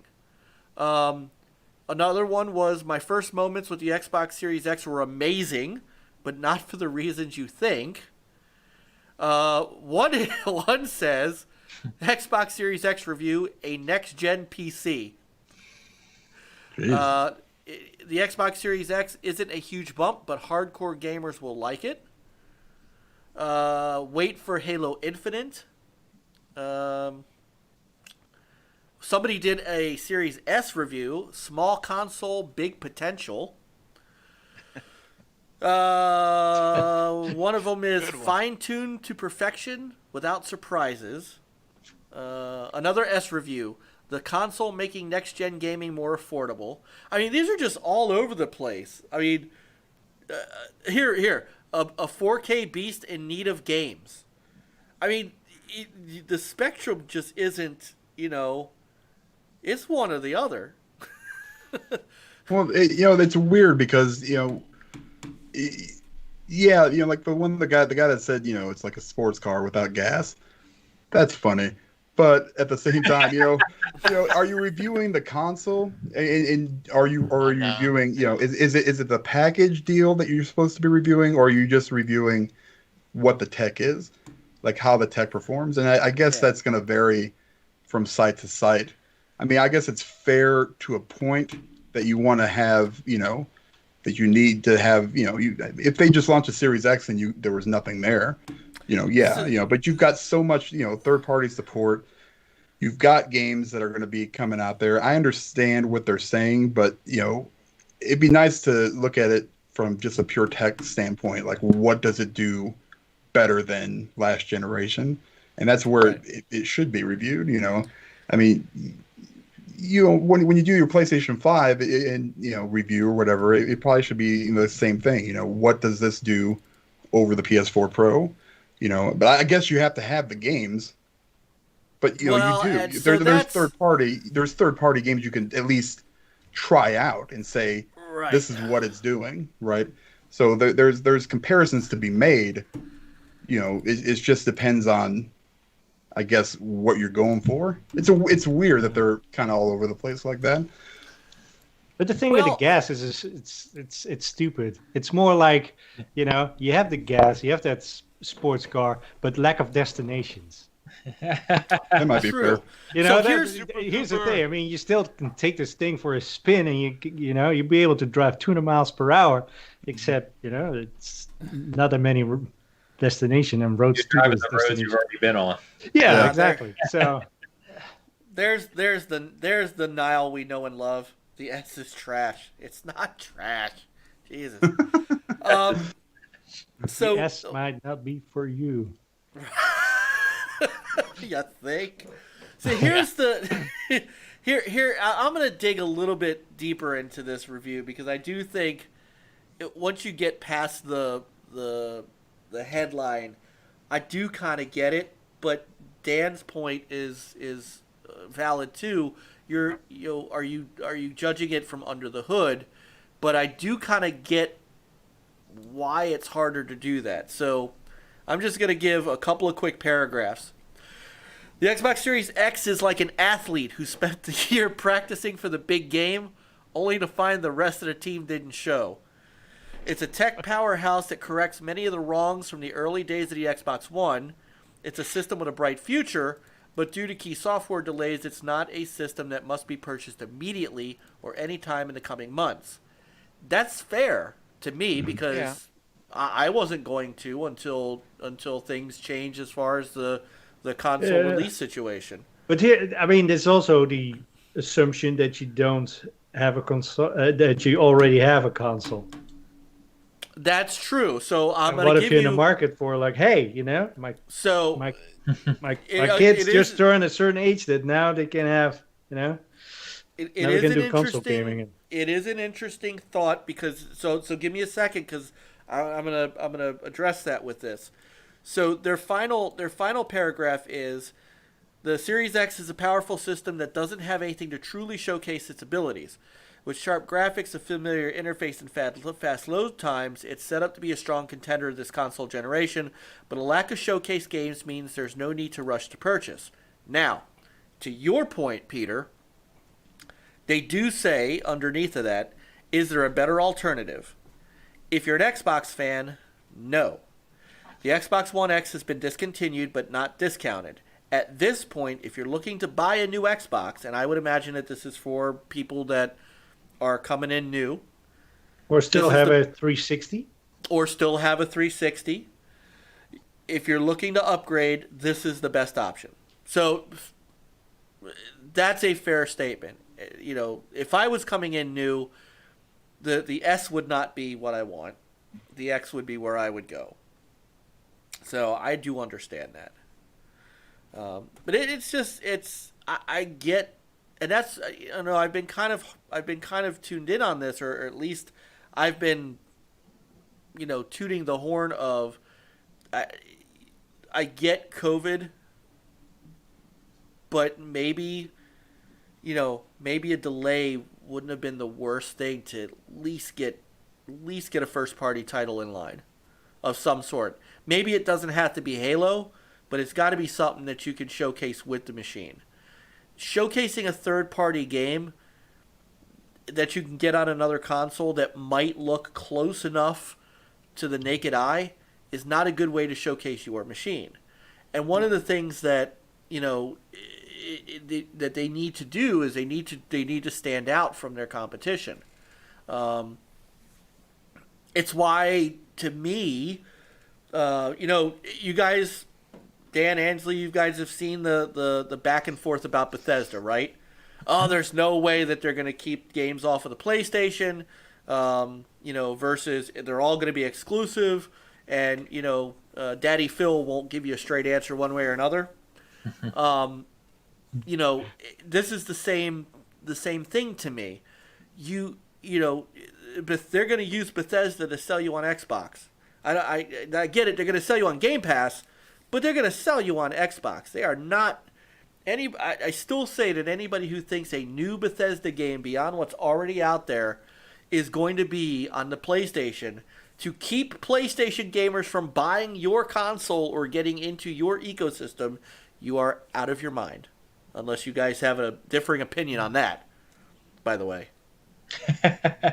No, we've talked about this one at length. So have we, but yeah, it's my opinion has been I think you're probably right. I think that I gave a very long-winded answer to this when we first talked about it, and really it's whatever the business dictates.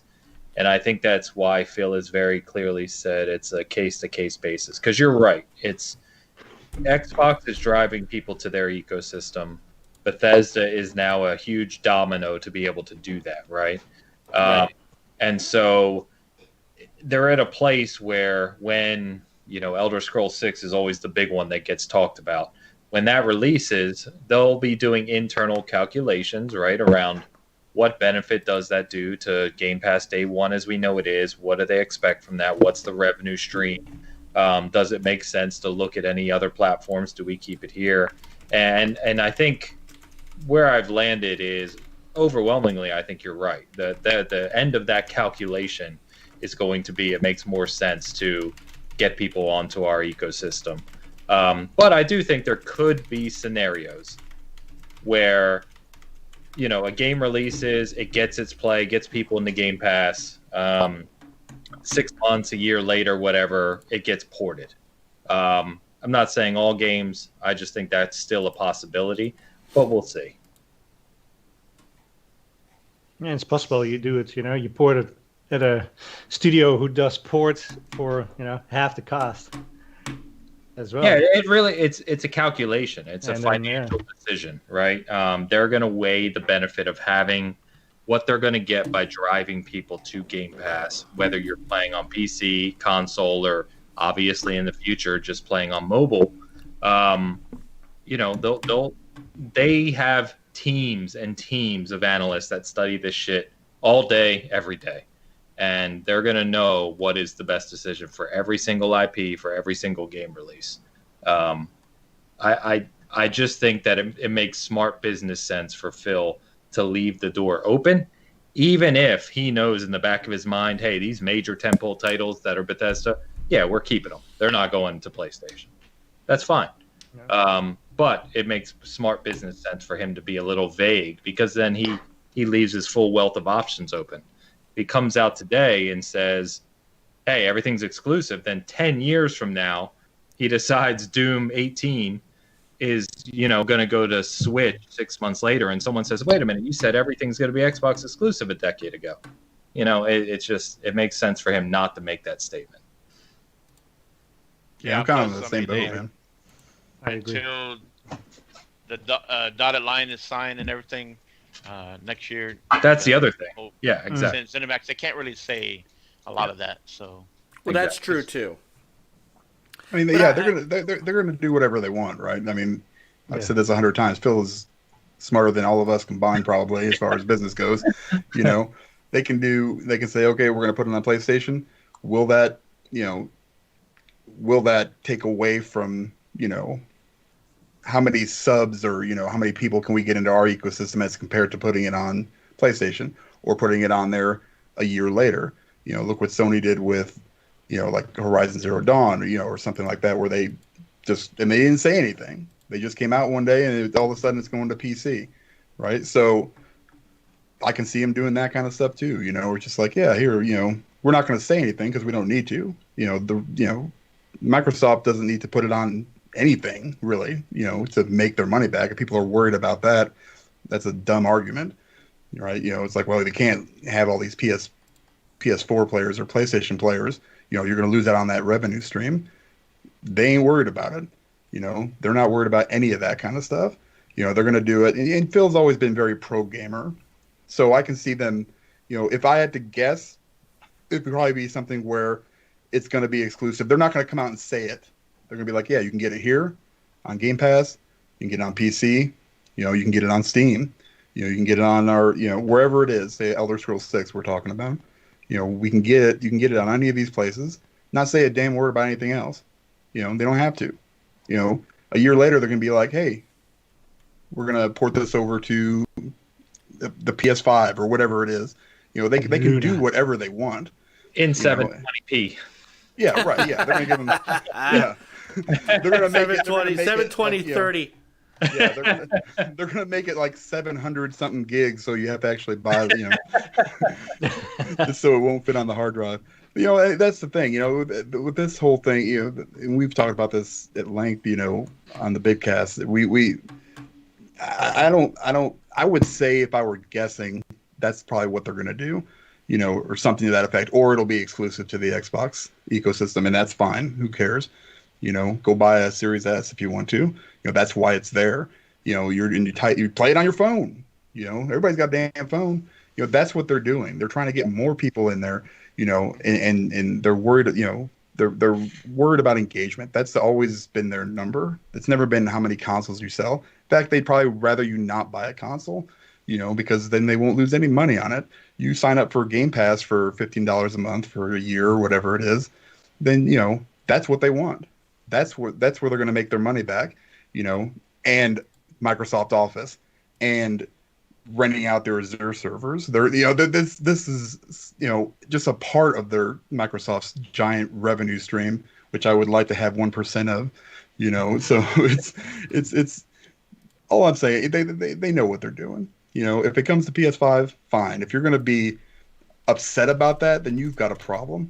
If it doesn't come to PS5 and you're upset about that, you've got a problem too. Just don't worry about it. Hey, maybe we can run xCloud on the PS5 browser. Or yeah, PS5 you can just browser. do that. That'd be hilarious. Do whatever you're gonna do. They're still getting their money, right? They can give Sony 30% and not even worry about it. Like, yeah, here you go. You can take whatever cut you want because they're not competing with them anymore. That's what they've been saying. But they have to, for Twitter purposes, that's always going to be the competition. It's always going to be Xbox versus Sony or Microsoft or PlayStation. It's always going to be that when it doesn't have to be. It doesn't have to be even Amazon versus Microsoft. It can be there's Amazon, there's Stadia to an extent, there's PlayStation, there's Xbox, there's Switch. There's so much shit to play, and we focus on just the terrible, where are these games going to be? What, just find out where they're going to be, and that's where you go. And that's your choice, or don't play it. Yeah, I don't know what to tell you. I'm going to play all that shit. That's all I know. That's what's going to happen. I'm going to be enjoying it. Be like, yeah, look at me, boy. Look at me. What, you guys still arguing on Twitter? Right. Yeah. I would not be surprised if they allow Scalebound to be. I mean, not Scalebound. Oh, here we go. Hold on, I'm gonna type it up. Skyrim. Yeah. I can allow Skyrim to be enhanced to PS5. That just keeps going everywhere. That's never gonna end. No, it's never gonna end. Skyrim forever. Yeah. That's it. So, I go ahead. Go ahead.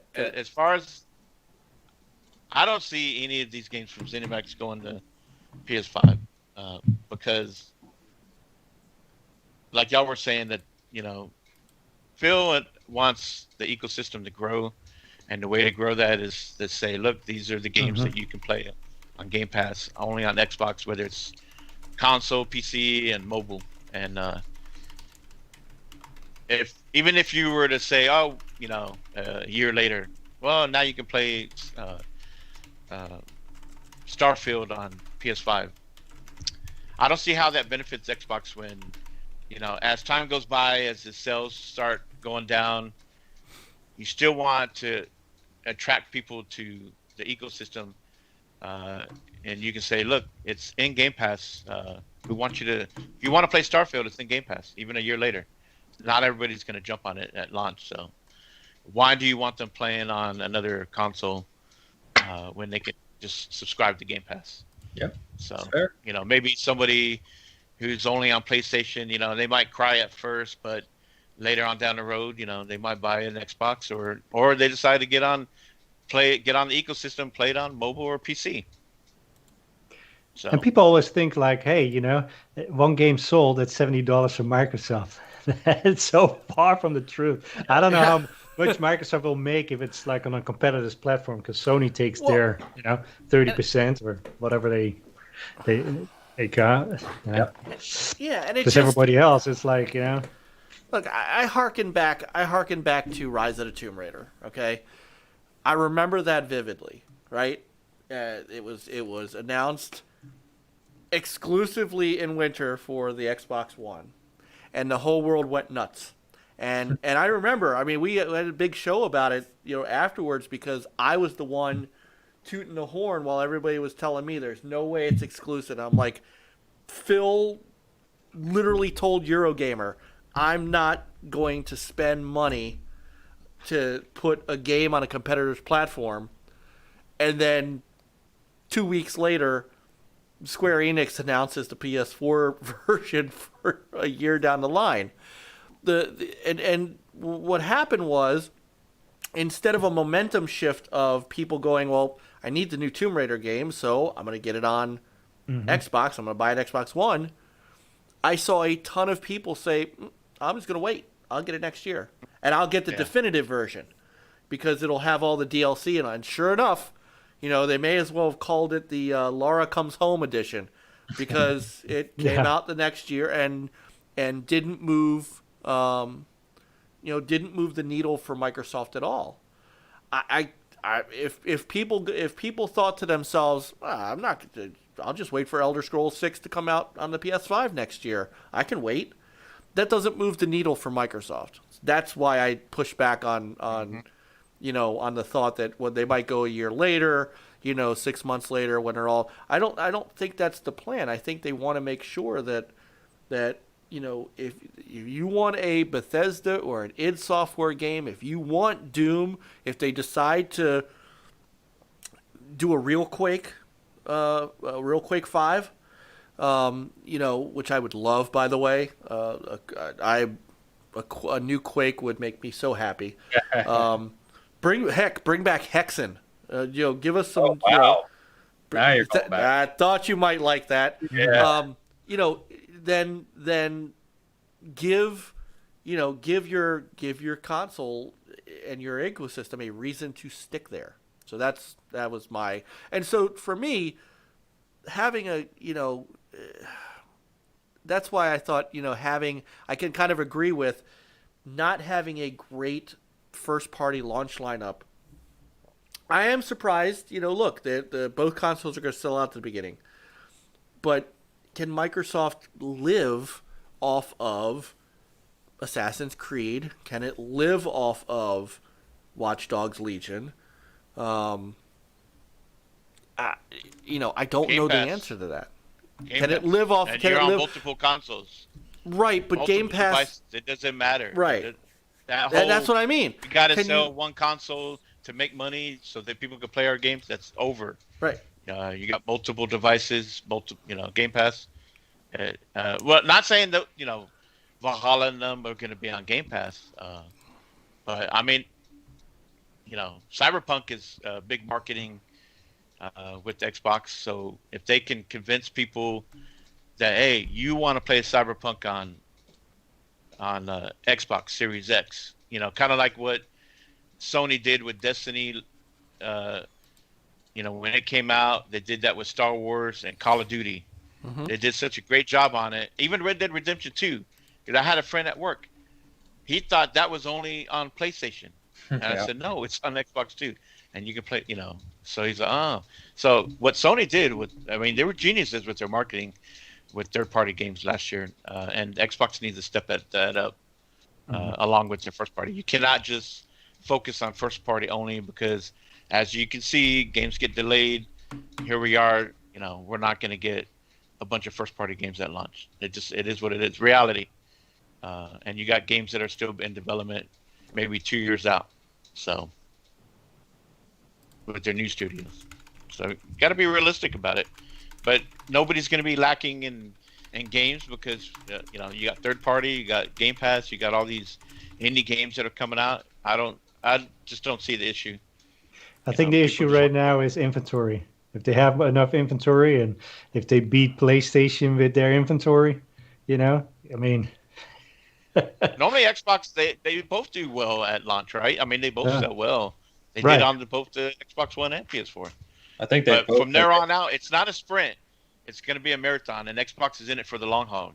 They struggled with Xbox One where they kind of ran out of gas a little bit. They're about a couple years, right? And they just didn't have, they just didn't have the games. They didn't have the studios to produce the games. They didn't have control. Now they have that control. We're going to see that going, throughout the years, a steady flow.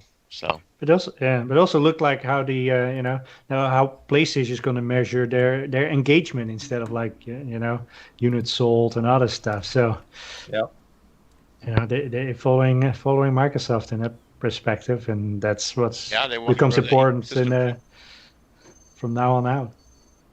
Yeah. Well, let me ask you guys this: if you guys, I don't know where you guys have Game Pass, I'm assuming, right? So, did you get on it with the $1 to change everything over to your awesome? The deal was incredible, right? Yes. Oh, the I ultimate. literally, I had about like 3 yeah, years yeah. worth. Of, right, yeah, and right. It's not gonna Now, work out, so. go back for a second, and for me, if I go back and I look at what games I played, if I were paying $15 a month since I've had it, right? Since they switched it over, for me it's hard to. I couldn't justify it right now. Like, it's always that future play, right? We've been saying it for a long, long time. It's always, hey, there's next year. Hey, there's next year. When that starts to happen on a consistent basis, then Xbox will, people are going to start going, hey, look at this. Every 3 or 4 months, we're getting this first party, big AAA release. Mm-hmm. Between that time, we talked about this also, Ains, we're going to get those smaller games, those little AA games that are coming exclusively to Game Pass. That's when it needs to start paying off. And, and value for that is subjective. I understand that, and I got quite a bit of play out of something like Sea of Thieves, right? I hours and hours on end, with that game. But then I go back and look at it, aside from a lot of indie games that I don't normally play for myself, if I had paid full price right now, I'd be like, hey, I need to see some production here. Like, if I were going month by month right now, I don't know if I'd keep it until these new games start coming out. But that's just me. So, and that's something that we should actually absolutely be aware of. Like, we at what point do we stop saying, well, they're coming? They're coming. Until they come, it could be 2-3 years, like you said, fastback. It could be, on a couple studios, yeah. Right, yeah. You never know. I don't know when Starfield's coming out. I don't know when Elder Scrolls 6 is coming out, probably 2 or 3 years, if that's Game Pass exclusive. We've got Halo. Fable. Yeah, Fable. That's another Avalon, one. I'm super looking forward to that. Whatever Compulsion, Initiative. Right, there's so many. 8, right. Whatever it is. Dead Labs, and NX Right. out. I played the hell out of like State of Decay too. Obsidian. Yeah. Yeah, you already. Yeah, Avowed But looks yeah, awesome. I mean, You But played up Wasteland until as well, Dan. what? Wasteland. Yeah, Wasteland 3 was Yeah. a good Yeah. example. I played that one. And, you know, at this point though, I mean, where, you know, that's $60, right? That's another $20-$30 for or whatever it was for Sea of Thieves. You know, I don't know if they had like or $60, whatever it is. You know, if I had paid full price for the last 2 or 3 years, you know, that's $360. You know, so or I could have just bought those 2 games. You know, it's that's why I say the value is subjective. They've got to start putting stuff on there that's, you know, and for somebody like me or you, Ains, you know, where we buy like those big title games like Doom, you know, when it came, I bought it like 2 weeks before they announced it, you know, so I was like, damn it, should have waited, you know, so, you know, but you're also starting to see, you know, and we talked about this a long time ago, the third party games, you know, if we start seeing those, you know, say they make, you know, some kind of deal with, you know, Ubisoft or somebody else, you know, and add that value to it like they did with EA Play, you know, that which is also subjective, but you know, it's that's when you're going to start seeing, you're gonna be like, oh, look at this, you know, now we're getting third party games with our Game Pass subscription, you know, and they came out just recently and said that, you know, they're not looking to up the price on it for a long time, you know, so this is. It's. I think the value will be there. I question if it's there for everybody right now. You know, it's. I don't struggle with it only because I paid $1 to get it for like 2 to 3 years. You know, it's hard for me to say I didn't get my money's worth because I absolutely 100% did. You know, but if you kind of break it down, you know, the argument could be made that there really hasn't been, you know. The big draw for me has always been those first party games. Wasteland 3 was like one of those, and like, you know, Sea of Thieves, another one. You know, that's my big Forza draw. Horizon, maybe. I don't know if you. Yeah, I bought that one. I bought the stupid Ultimate Edition. Yeah, I did that with State of Decay too because I had to have, you know, that was before they came out and said, you know, like with Gears 5, I didn't buy that one. You know, that's another one. You know, I bought it because I bought the console and I came with it, but I think we ended up giving it away on the show. So, but you know, I mean, I don't really count that one. You know, it was. I think if you look at it, like we all do, but at some point we've got to say, okay, we've got to get some production out of it. Oh yeah. Right. I want to see some big bangers. I want to see those. I want to see Avowed. I want to see Fable. Okay. I want to see, you know, something that's not, you know, a little tiny indie game, which we get tons of. You know, it's just, you know, for me, it's not my style, but that could be yours. You know, so I say it's subjective. I'm not crapping on Game Pass because, you know, there's so many games in it. There's usually, you know, everybody says there's something for everybody, and that's true. You know, I want to see some of those big AAA ones because eventually I'm going to start paying this much money for it. You know, a month. I'm going to start paying. You definitely expect at least two. At least two big AAA games, like, you know, a year to or maybe more, maybe 3, to make it your $180 worth it. Right. I think that's a fair thing to expect. Yeah. You know, we haven't gotten that yet in the last couple of years, but you know, they are making moves towards that, and you know, which they weren't before, and that's kind of one of the key things. They kind of were very stagnant with their first party. They didn't really do anything. Then they, all of a sudden, they've got 15 studios or 13 studios, and then they, you know, then Bethesda comes in. Yeah. You know, ZeniMax. I mean, that's, you know, and if that stays with Game Pass, that's humongous. So, you know, yeah, now I'm waiting for the next Fallout. Now I'm waiting for the next Elder Scrolls 6 that I don't have to technically, you know, it's going to come with my system. You know, how much am I going to, or with my subscription service? You know, but then again, I just get mad because I've got Hulu and Netflix and, you know, CBS All Access, and you know, I can sit here and name 8,000 of those things, and I barely use them. You know, and it just drives me nuts sometimes. But you know, I'm optimistic what the future holds, but you know, we still have to hold them accountable to a certain extent. You know, if you're going to push this service, we need to see those first party games. Rant over. Sorry. Hey, I'm sure I if definitely Bugsnax was agree. in Game Pass, you wouldn't be saying that. What? Bugsnax? No, that's worth. That's I worth. said if That's worth Bugsnax 2 was in years. Game Pass, you would have been, oh man, I'm all in Game Pass. That's 2 years. That's It 100. don't matter about those first party Three- AAA's. I'd also like to. 360 games. I'd also like to. Here's another thing. I mean, with Ultimate, you also get the PC games as well. Yep. So, for me, like Flight Simulator was a big one. That I could play. So, Yeah, and I played a little bit of Gears Tactics. I tried Flight Simulator. Actually, got a little bit into maybe it just I look at what I put into it. Like with Flight Simulator, I got a couple hours out of it. But some people play the hell out of that game. yeah. And so that's the thing. Everything is subjective. I'm just looking at it from I've always been a selfish gamer, so like I don't really necessarily care what everybody else does because they're not me and they're not playing games for me. So I'm gonna always be like, what do I get out of it? You know what I mean? And I know I'm not alone in that mindset, obviously, but plus you have cloud gaming now, and that's something that I've used, a couple hours a night here and there, so it's all nice to, kind of package together, but now we need to see what we get out of it in the future. I just, it's just, I feel like I've said that 2 years ago, you know what I mean? And that kind of, I played Crackdown 3 too. Better add that to the list because I didn't pay for that. But here's the thing: why did you sign up for the $1? Right? That's incredible because that's an incredible value. Right.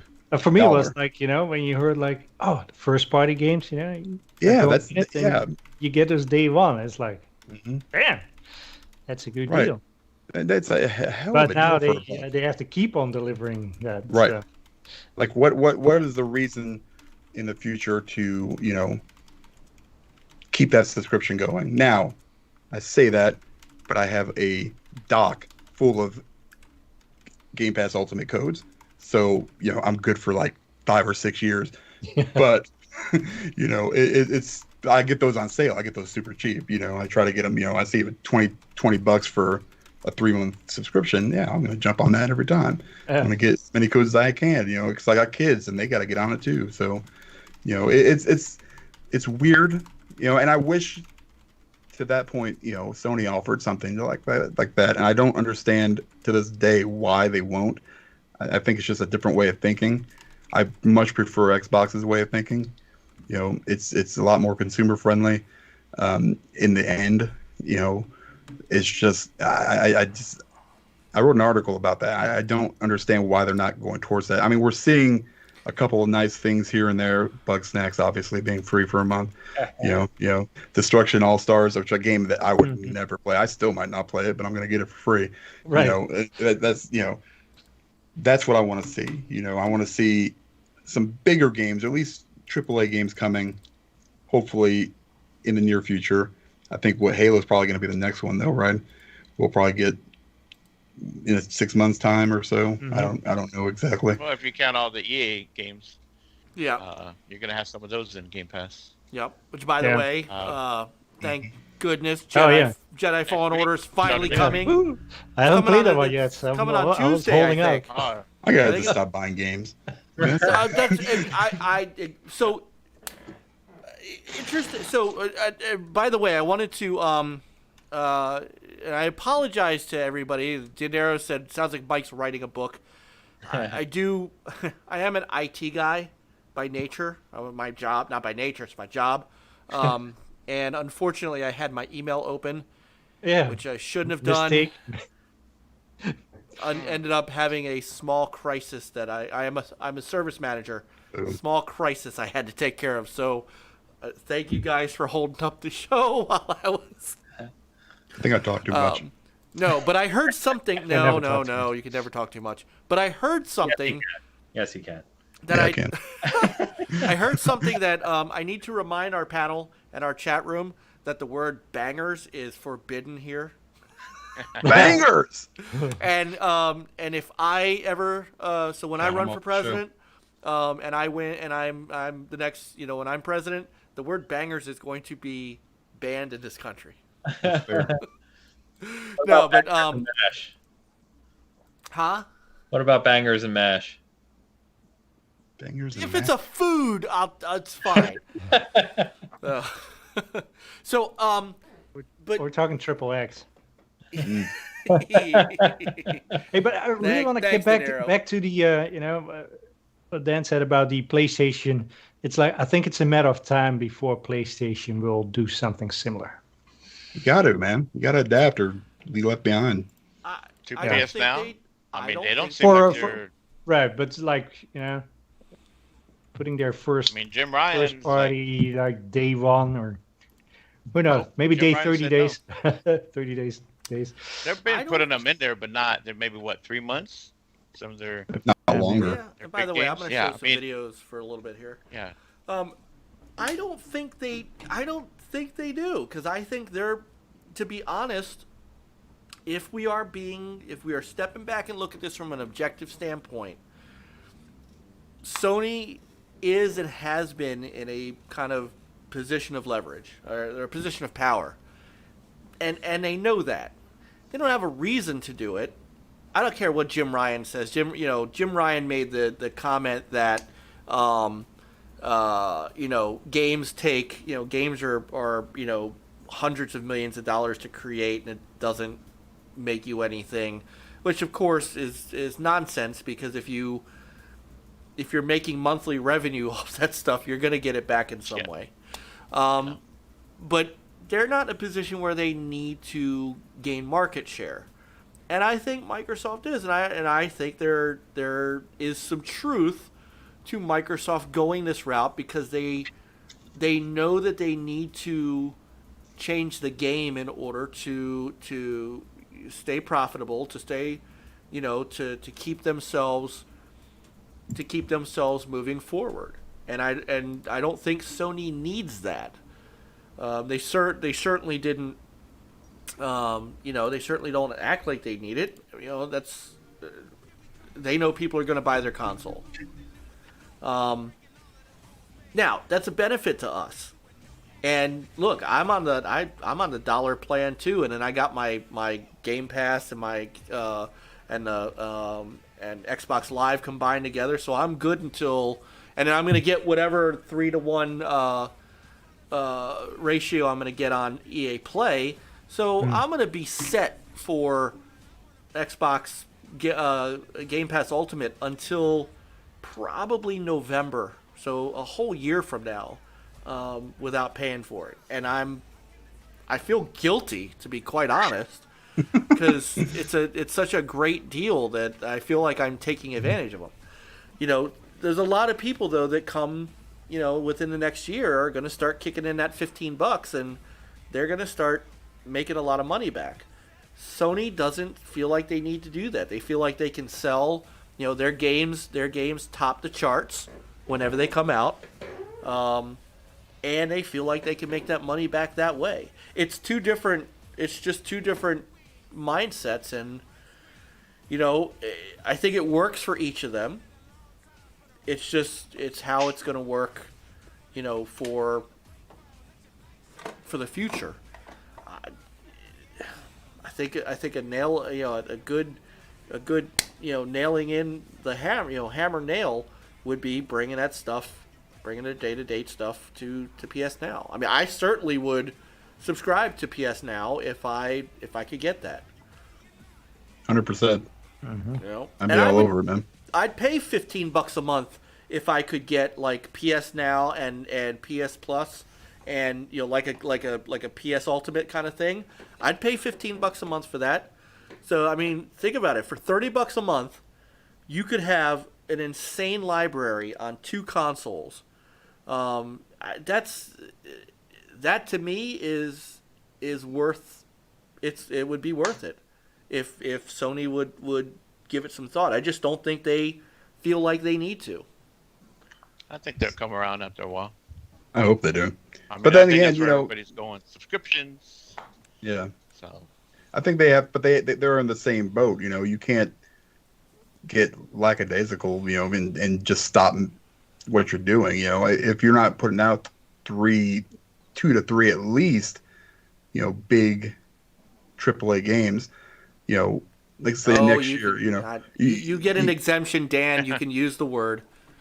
Which one? Fingers? Yes. No, I don't even like that word.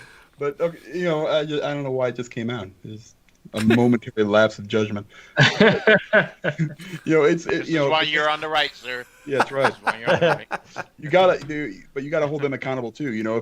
If it were like 2018 and they had that service, amazing. Even this year to a certain extent, but you still have to keep that stuff coming, and it's not just those games. Like I said, you gotta have those AAAs. You gotta have supporting casts with all the other stuff in the subscription.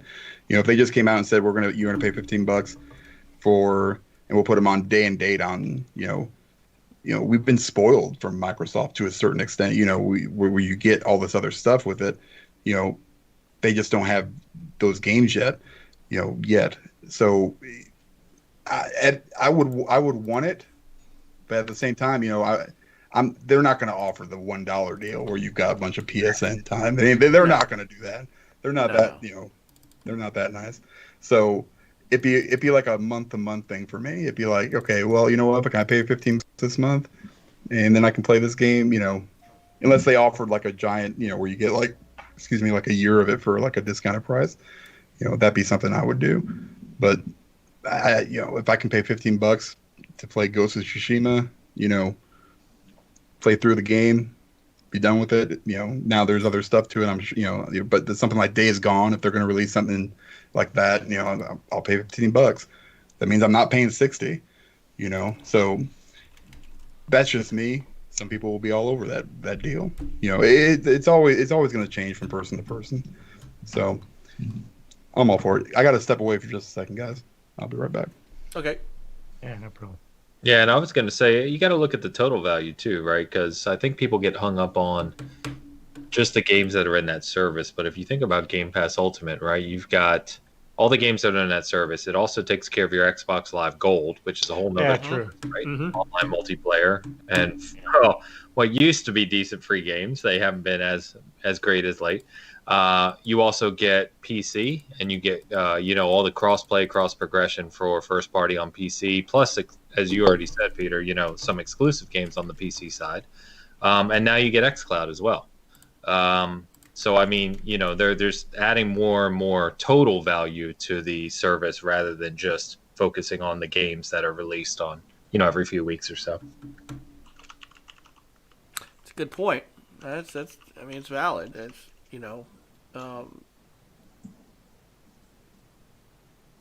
Peter, would you invest another $15 a month on a PS Ultimate kind of thing? Probably. Probably. The thing is, like, it's really funny. It's like on Xbox, I'm like 99.999% digital, and on PlayStation, I'm like all physical, except your PS Plus games and stuff. So, so once I would subscribe to a subscription service like that, I will not get the digital versions. I mean, the physical versions. Although you could buy them like later, for cheap, just as a for archival purposes. True. So, archival purposes. Yeah. That's what I do. I've done the same thing. I'll play something on Game Pass on day one, and then I'll get a steel book separately, or I'll buy the disc when it's down to like $10 or something like that. Right. Well, shout out to the Iron Lords yes. podcast in the chat. We're being blessed. I believe that is, yes. I believe that's COG, isn't it? The COG uses that handle. Yeah, COG does. Yeah. So that's our other Sega brother. Oh yeah. That's our other Sega brother. So, the other thing too. So what I kind of brought up Game Pass and stuff to bring this up. EA had their quarterly results, and it's been a while since we did a quarterly results thing. We used to do it, and we may have time to go back to start doing them again. But I found some interesting information coming out of EA today, and one of them is that EA Play now has more than 6.5 million subscribers. Now, I don't know myself if I find that impressive, because for two reasons. Number one, How long has it been out? EA Play. it was out before Game Pass. Access. Yeah, it was that Yeah, it was before predated Game Pass. that predated Game But Pass. is that Xbox, PlayStation as well as PC? It was just Xbox at first. Right. Then- Well, yeah.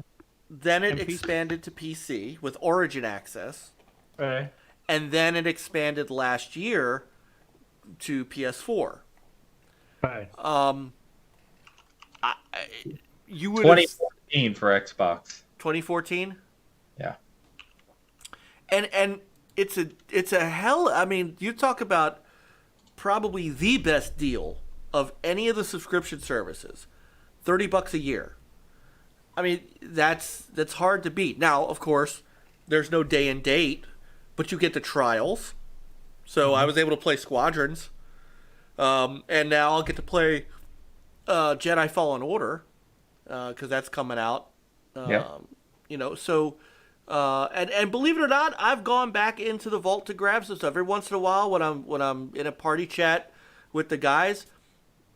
I'll play, you know, something like Bejeweled. Or, you know, or Zuma or something like that. But and all that stuff that comes out of EA Play. Frenzy. Isn't that EA? Yeah. What is it? I don't know. Oh, Fusion. Thought it was. I thought you said Fusion Frenzy. No, that one with the fish that eats bigger Oh, fish. Feeding Frenzy. Feeding, yeah. Yeah. Paggle. See? De Niro said Paggle, right. And what's Yeah. up, Jago? Brother Jago in the house. You know, those kind of games, you know, are fun to play, but $30 a year to do that. And I would have thought by now that they'd be higher than 6.5 million. Yeah. For all three platforms, that seems kind of low. Yeah. So I posed this question. I said I have a question. I didn't pose it. But I wondered, with that in mind, who came to who about entering Game Pass? And did they do it because the numbers aren't what they really want it to be? Because they kind of made a statement on their call that was kind of interesting, that they felt that moving into Game Pass was going to really expand their subscriber base. So again, it makes me wonder who came to who. And I know it doesn't matter, but it's a great to me, I think it's a good discussion piece. Yeah, it's a good point. I don't know. They said that's been in the works for a while when they had that video that got released afterwards, right? It was leaked and then it was released about EA Play coming to Game Pass Ultimate. And I don't know. My opinion, Xbox has had a good relationship with Bethesda, EA, and Ubisoft for years now, right? They're usually the marketing, for those games and everything else. It wouldn't surprise me personally that Xbox started that conversation because Game Pass is their focus. Well, we've been talking about it, right? That is where they want people to be. No matter how you're accessing it, they want you in Game Pass. And so you attack that from several fronts. You don't just do one thing and say we're going to add more games, right? You attack it from all fronts. You add value to what we were just talking about. You add value to the overall service. Right. And so you add xCloud into it. You add things like, it's small, but you add things like the perks that you can get now for different games, right? Those just show up randomly. You add things like a free month of Spotify Premium. Now you add things like EA Play, where someone who previously might have said, game trials aren't really worth it to me for, $3 a month or whatever it is. I know it's definitely cheap. But, I don't care about game trials. But, now that it's part of Game Pass Ultimate for free, okay, it's just another incentive for people to be in Game Pass. Maybe they want to go back and play Dead Space or Mass Effect, right? Or whatever. Battlefield 5's in there. I was playing that recently with some friends, right? You don't need Oh those. yeah. I was just say Peter was doing it. I played it later. Yeah, I played it too. Yeah, so I mean, Not that long ago too. And it's like that was Yeah. awesome. broadening that. It's just that overall, what you get for your money is a total package. And I think my guess is Xbox probably started that conversation. Yeah. And it might have been a casual conversation, you know. Sure. like A lot just of meeting up in things. a thing. It's like, hey, you know, maybe, you know, Yeah. kind of like, who knows? Well, and more the interesting that they kept that relationship because Peter Moore is not there, and Peter was the one really that, you know, that really had the connection between the two. Whether you know from him being at Microsoft working with Sony or working with EA, and then going to EA and kind of keeping his roots alive, you know. So, but he's not there anymore. So for them to still, you know, for them to still work that magic together like that, I mean, it is kind of a big deal. What they've done here, it's. I said before, it's not insignificant. Cog said, "Peter, speak it, brother." Yeah. You know, it wasn't an insignificant deal, and it's you know, especially right after they you know, a year after they marked this deal with Sony, so you know, it helps. I mean, it definitely helps me. I can't, you know, Cog says, remember when no EA games was on Xbox? Yeah. I remember that E3 so well when magically Xbox Live 2.0 and then EA, I was at that E3. It was a beautiful thing, but it was also the last year for XSN Sports. No. Which I still have that video queued up for whenever we need a segment. My tribute to XSN Sports. So good. They were, and they still are. Yeah. They still are. They still are. I used to love when we used to get, you know, 3 and 4 different pro sports games a year. You know what I mean? Mhm. Yep. Those days. Yeah. By the way, speaking of sports, also buried in that in their financials, EA said they have they locked up the UFC license for another. I think they said 10 years, Man. something like that. So they've got UFC for a good while. They love money. Yeah. Yeah. Yeah, that is it. So, and hey, you know, who doesn't love money? True. So What? we're all taking bathroom breaks. Had to be done. So Well, yes. as long as we don't do it live on the air, we're good. The night is young. We'll see what happens. So gaming differently with Cerebral Paul says he's just bouncing from cast to cast. That hey, you know what? I will take that. I will take that dedication. So he's walked off the show. He had enough. He's done. So well, to be fair, we're on 2.5 hours. You know, you got to take a bathroom break at some point. You can't just hold it in. That's So, true. But our age bracket has to respect. Yeah. Hey, you ain't lying, Cognito. That's for sure. I've already gone twice. You got to. Yeah. Oh, that's because I'm apparently a taskmaster here. We just keep going. Yeah. You know, pee in a cup. Being a 3-hour tour. You know, a ball. So, That's why we're wearing like those huge dependables, so we can be dependable. We're not there yet. Hold on, HK. Maybe A little astronaut diaper. Come on. at episode 1000, we'll be wearing those diapers. You know that the NLG show lasts for hours. From the moon and back. hey, you know, hey, look, no, it's not as bad as it used to be. Let's be clear. Yeah, true. Not as bad as it used to be. And now Dragon Heart's pulling on my heartstrings. 200 exclusives for the OG Xbox. Such great memories. So I still have a lot of them. I never sold off any of them.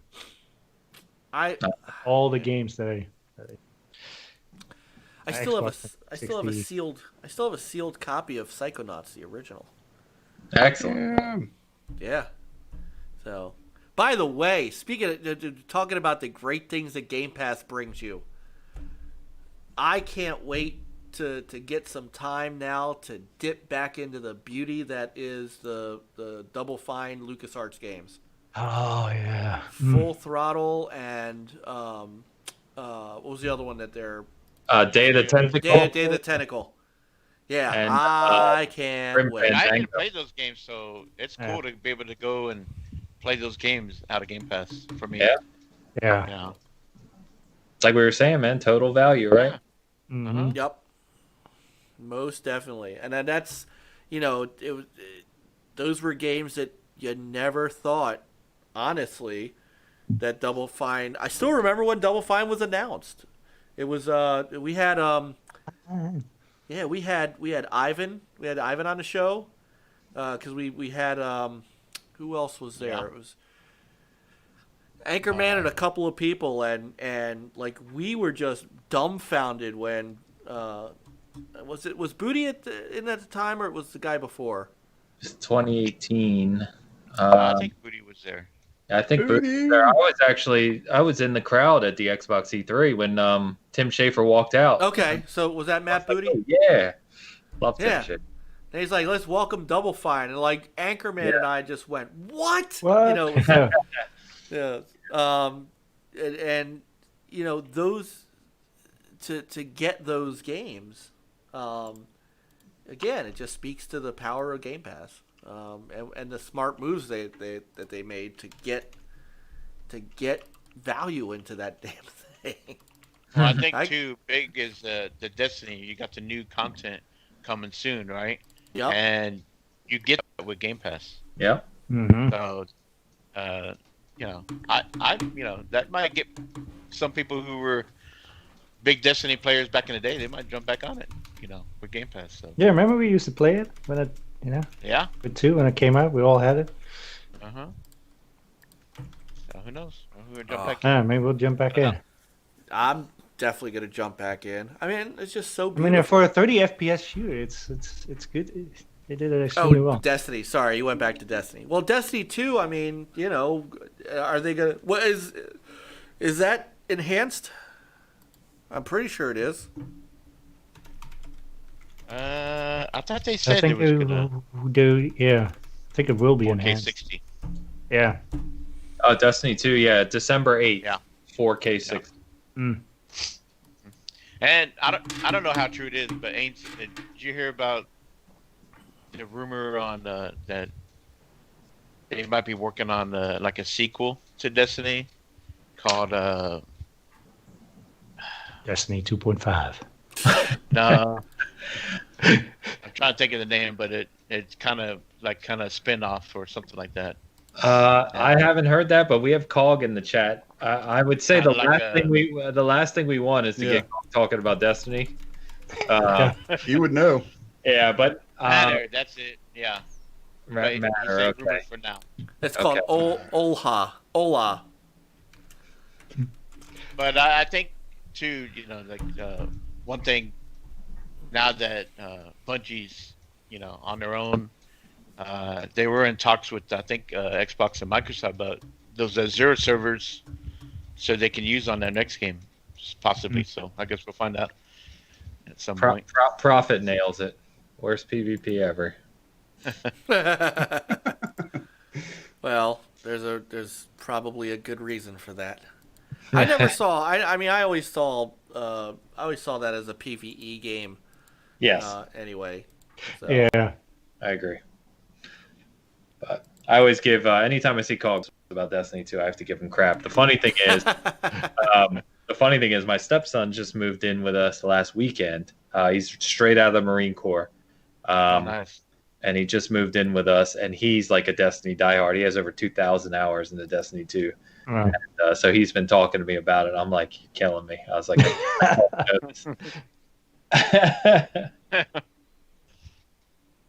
Send him to Lower Cognito's way. I did. I already gave him the Last Word podcast link, and yep. Well, it has a bright future. Yeah.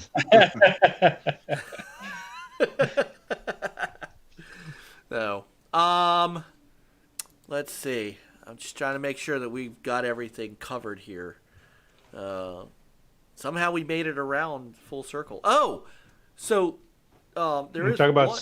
Sega Sammy. Ah, you reading my mind. Go ahead. Go. You know what? Miko. Miko. There you go. No. You know what, Peter? I'm gonna give this one to you since you were bringing it up. Yeah, I read a little headline. It's like it said very sad news.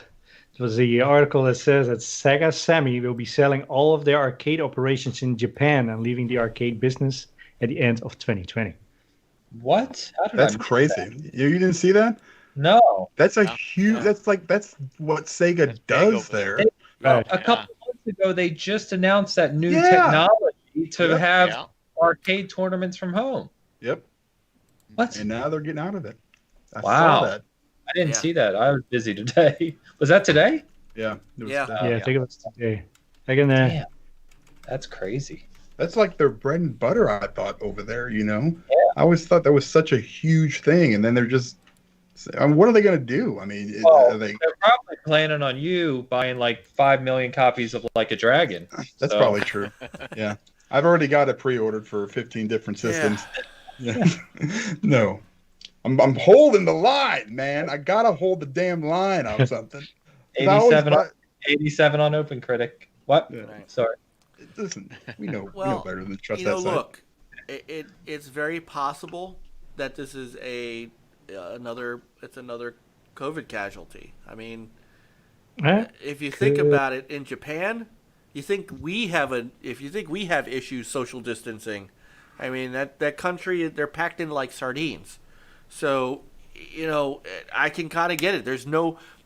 They've probably had no revenue from that division for an entire year.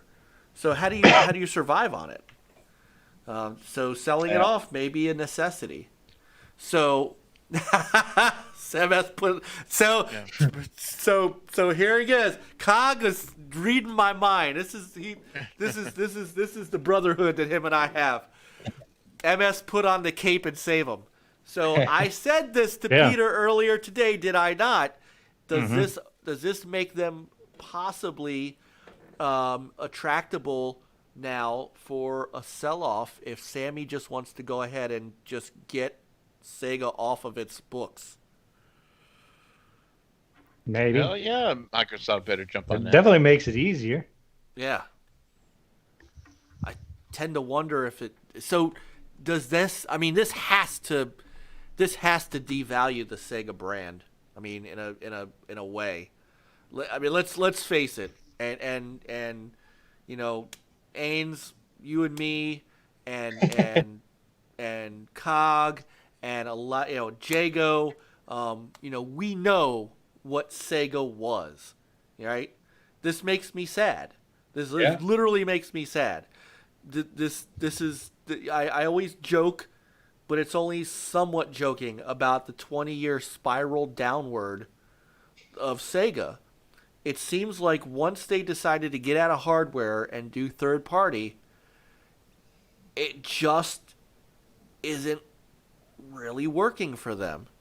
Well, I mean, what have they done? I mean, aside from the Yakuza games and like Sonic, I mean, those are the two that stick out to me. And even Sonic. I mean, there's one good Sonic game out there, and it's not made by Sega. You know, and it's a remake, more or less. You know, I you're think right. I've played more Sega games in Yakuza than I actually have. Right. I mean, that's the truth. I played Outrun and you know, there was tons of Sega games. By the way, did you guys hear about One Up? Yeah. Yeah. I And saw the that. Outrun arcade box? Yeah. It's got Outrunners, something I can't remember the third game, and Power Drift. You lost me on Power Drift. Have you played Power Drift? I don't think I played Power Drift. Think about it precursored, and I know it's not really, but it precursored Sega Rally. It was Outrun with the sprites and all that, but you drove up. Think of Think of a mashup of Outrun and Hard Driving from Atari. Yeah. Kind of like that. I'm looking it up. I just want to. Maybe I have. Oh, don't tease me, Cog. Don't tease me. Do you think it's feasible for an acquisition now? Imagine Sega with MS Resources. Right. Even after Sega did start out, because they started out really with the Xbox and then they multi-platted out.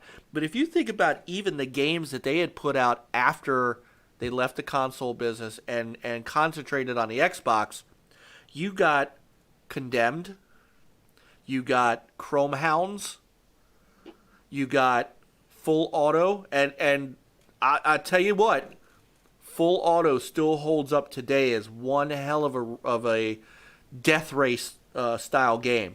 So I mean, their initial out of the gate games, they were bringing new IP. They were they were trying stuff. They even tried Kinect stuff or Sonic Riders.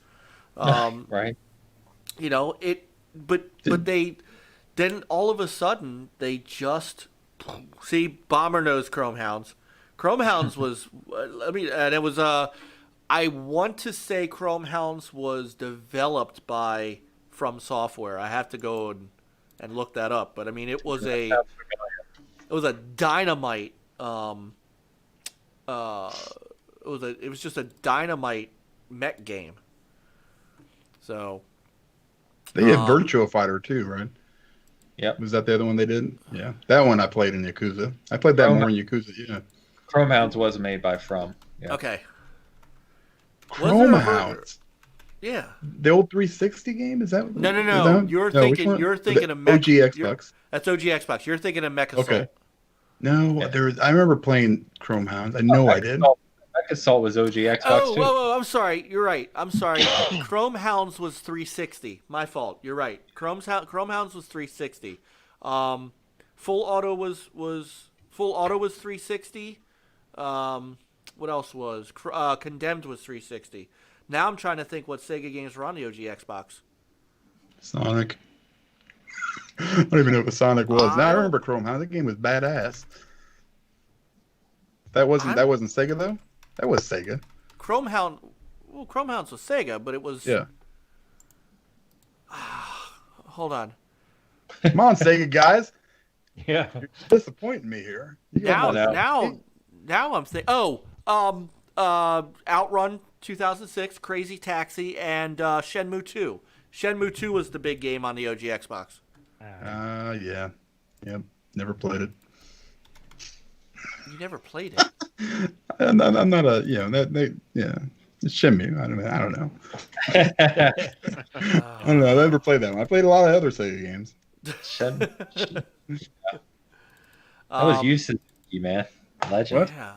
Yu Suzuki. Damn. You guys are going way back. Come on, man. Well, Look at the Yakuza What do you think game. the Balan Wonderland that's coming out in February is Yuji Naka, right? The game looks ridiculous. Yeah, it's the Dreams guy, man. Come on. Yuji Naka. Yeah. Oh, When's that coming out? January, you said? Slander. February. Slander. Slander. I don't even know what to say anymore. Sega GT 2002 was on OG Xbox. I'm looking. I'm trying. I remember finishing that game on 360 and BC, and it was like one final race that I had to do, and I could never pull it off till. Sega GT, the original on Dreamcast, was like, it's amazing when that released. So Crazy Taxi 3 High Roller, Otogi and Otogi 2. Those were Sega games. Chicken Police. Yeah, what's Bomber? Bomber like left for a while. He came back, and now he's going off the rails. No, man, I'm trying to. So, Gun Valkyrie. The Gun Valkyrie is the one I was thinking of. Jet Set Radio. Remember they brought out a copy of version of Jet Set Radio. Panzer Dragoon Orta. Phantasy Star Online was on the OG. Sega Soccer Slam. There was a Sonic Heroes game. Sonic Riders, Spike Out, House of the Dead 3. Oh, Toe Jam and Earl 3. How did I forget that one? Of course. God, we are slacking. I know, and World Series Baseball. So, NFL. NFL, yeah. NFL that's 2K. the one that I had. Oh, 2K was it, man. That was the Dreamcast game for me. Yeah. That was it. I mean, we will never ever see that greatness again. I actually met a guy playing 2K1 on the Dreamcast. Met a guy in Florida, and I was in Delaware. And you only had type chat. Remember? You had the keyboard in the Dreamcast. Yep. I still had mine.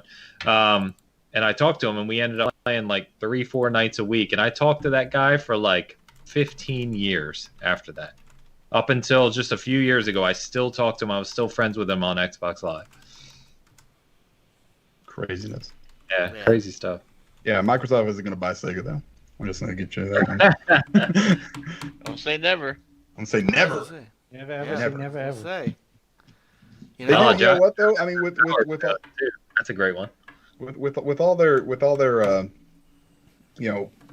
getting Yakuza on Game Pass and getting the deal with the new Yakuza game, having the marketing rights and actually having the only enhanced version for at least 6 months or whatever. Maybe they're working really, really close with them. And now maybe, Phil's on the phone like, hey, we saw what you did with the arcades.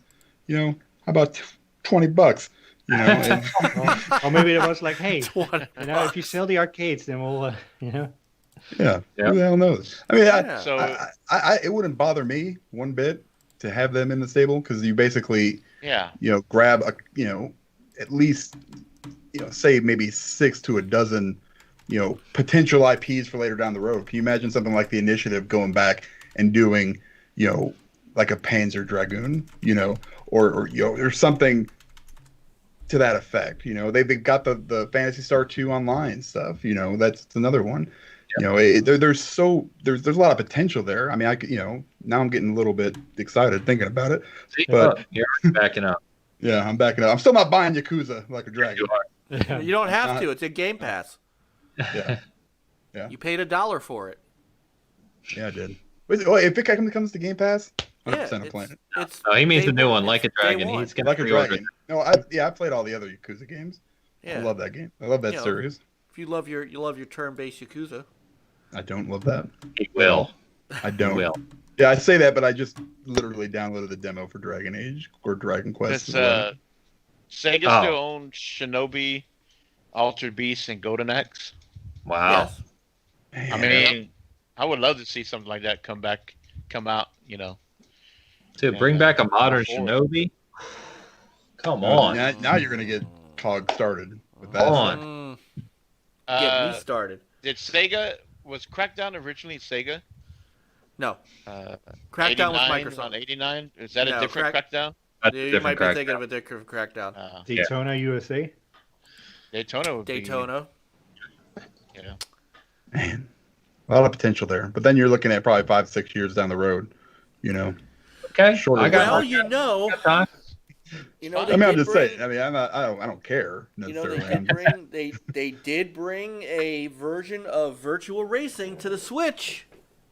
All right. And my understanding is that it was pretty glorious. You sure it wasn't supposed to be Forza and it just looked like Virtual Racing? Oh man. So just saying, it's possible. But a modern day, like a new Jet Set, a new. There's so. See, this is where you could just have a show just thinking about the old days and what could be, That's what Diego just said. When's the podcast with Mike Gaines and Cog talking Sega coming? Oh man. Oh right, we have to do a part 2. I was holding off on doing another Sega Roundtable because I was waiting on somebody to do a Nintendo Roundtable. Just Yeah, get there at some point.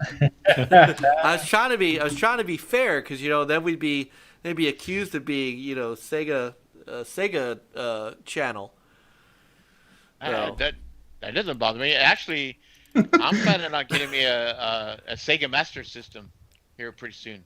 What a great freaking console that collection. was! What a Yeah. great! I've always wanted one when I was a kid, so we'll have to add it to my collection. There were some incredibly solid Master System games. Yep. It was unfortunately Sega just didn't have the clout at the time. They built that clout, but Yeah. at the time they didn't have it, so it was just building up. Now, the way I found out about the Sega Master System when I would go to a friend's house, and he had everything. So it's like, hey, let's go to Fred's house. One Nut Fred, that's his name. That was his nickname. One Nut Fred. One Nut Fred. He had one nut, and That's awesome. I got a friend named One Nut Joey. hey, there you go. Everybody's got a one nut friend somewhere, right? They need to combine their powers. Yeah.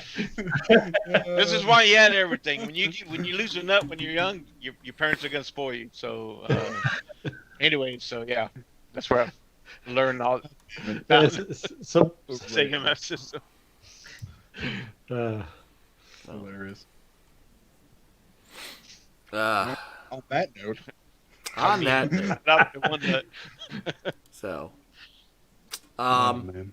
all right. I'm just looking to make sure I didn't miss anything, any fun news of the day, because I think we covered a ton of stuff, and it's almost midnight. And you guys have been already on 2 beer runs and bathroom breaks, so Yeah. I certainly don't want to keep you guys too much longer. I don't know. You're Central Time, right? Yeah.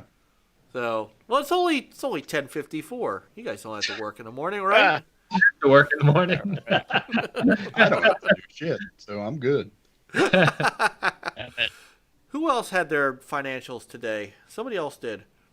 Was it 2K? Nintendo. Oh, did they? I didn't even think about Nintendo. Yeah, it's disgusting. It's unbelievable. Nobody even talks about Nintendo. Yeah. Well, Off-season gaming. Here's the highlights because I can remember numbers off my head. So they're at 68.3 million Switches sold. Good God. Animal How many- Crossing, wait, It's whoa, because whoa, you whoa, need- go back for a need- second. What did you say? 68.3 million Switches now.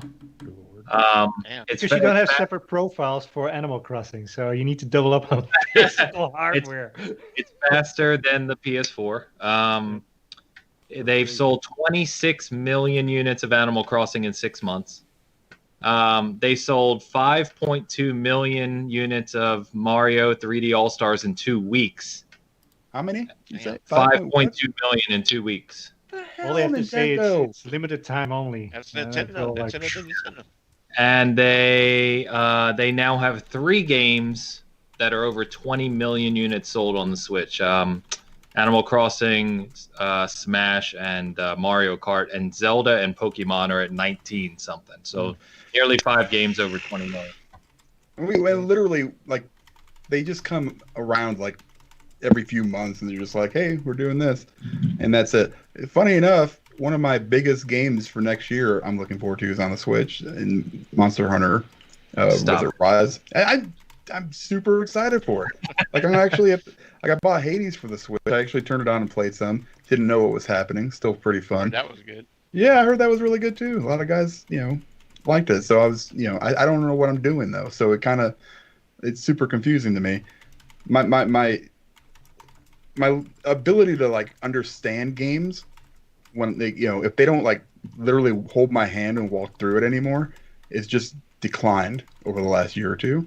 I don't know if that's like a, old age thing, but like, so like when I launched up Hades, I'm just like, I don't know what's going on. So I'm just going to keep playing it until I get tired of it. But it was fun when I did, but Monster Hunter's coming out for it, so I'm super excited to play that. They still remain relevant, even though nobody ever really talks about them, and we don't a whole lot, except when they release these financials that usually knock us off our, Yeah, they're not it's really unbelievable. week to week. Like there's nothing to report. Yeah, there's no way, and they're gonna sell. You're probably gonna have shortages come Black Friday and Christmas time. It's gonna be They're selling the nuts. same bundles as they did for the past 2 years. Yeah, man. They have 3 games that definitively have sold. And remember, the Switch came out in 2017, right? Not 2013 like the Xbox and PS4. Yeah. But they have 3 games that have sold more than any exclusive on the Xbox or PlayStation. Yeah. Unbelievable. I mean, that's the thing. Nintendo. Everybody's over here. We all, of course, we're all in the Xbox, PlayStation world. But then, Nintendo has their loyal fans. They got a big community, and they're all about those Nintendo games. So it's not a surprise to me. I mean, shit. I have both my daughters have a Switch. I bought them both. The Animal Crossing one that just came out. Yeah. I mean, These guys, you know what? That's the damn truth. I got 3 Switches in here. I got trying to figure out how I can make it work. You can't. So you gotta buy multiple copies of all this garbage. You They're have so 3 smart. Switches. Yeah, I got mine. My boys have one, and then I have a Switch Lite. I was gonna say, did one of yours red ring or something? No. I just buy. Let me tell you something, man. I buy everything. I've got 5 Xboxes in this house. Good night, George. And salute to Cog. Later, I really Cog. appreciate him popping in. Yeah, Yep. appreciate it. So hopefully my children's, they're in bed, but hopefully my children do not watch this show later. And God, I hope they don't, because we don't use the good language. But What's wrong the with truth one of the nut matter Fred? is, the truth of the matter is, my wife got a Switch Lite for each kid, so Nice. I kind of understand. Yeah. So I can't, my hypocrisy only goes so far. Oh, look, I have a, you know what? This is for you, Dan. Uh-oh. What is this? Bug Snacks? Yeah. What are we looking at here? This is for you. This is for a thank you for being part of our show tonight. This is for Thank you. you. It's the best. Everybody's gonna be crying Where's about the this. wiener hands? We need the wiener hands. I think I saw him earlier. Oh, I missed it.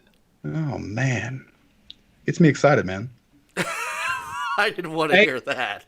I never would have played it, honestly. I don't think anyway. But the fact now it's free, I'll absolutely play it. And if it's fun, awesome. Yeah, that's the thing. It's gotten memed so much. It's become something that it's gonna be bigger than people think. Only because one now it's free, and then it's Bug Snacks. So everybody makes fun of it and says, you know what? It might be awesome.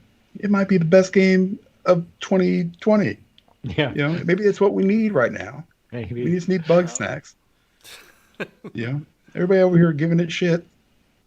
I'm telling you, man. Wait. You know what? Look, let's to be perfectly fair.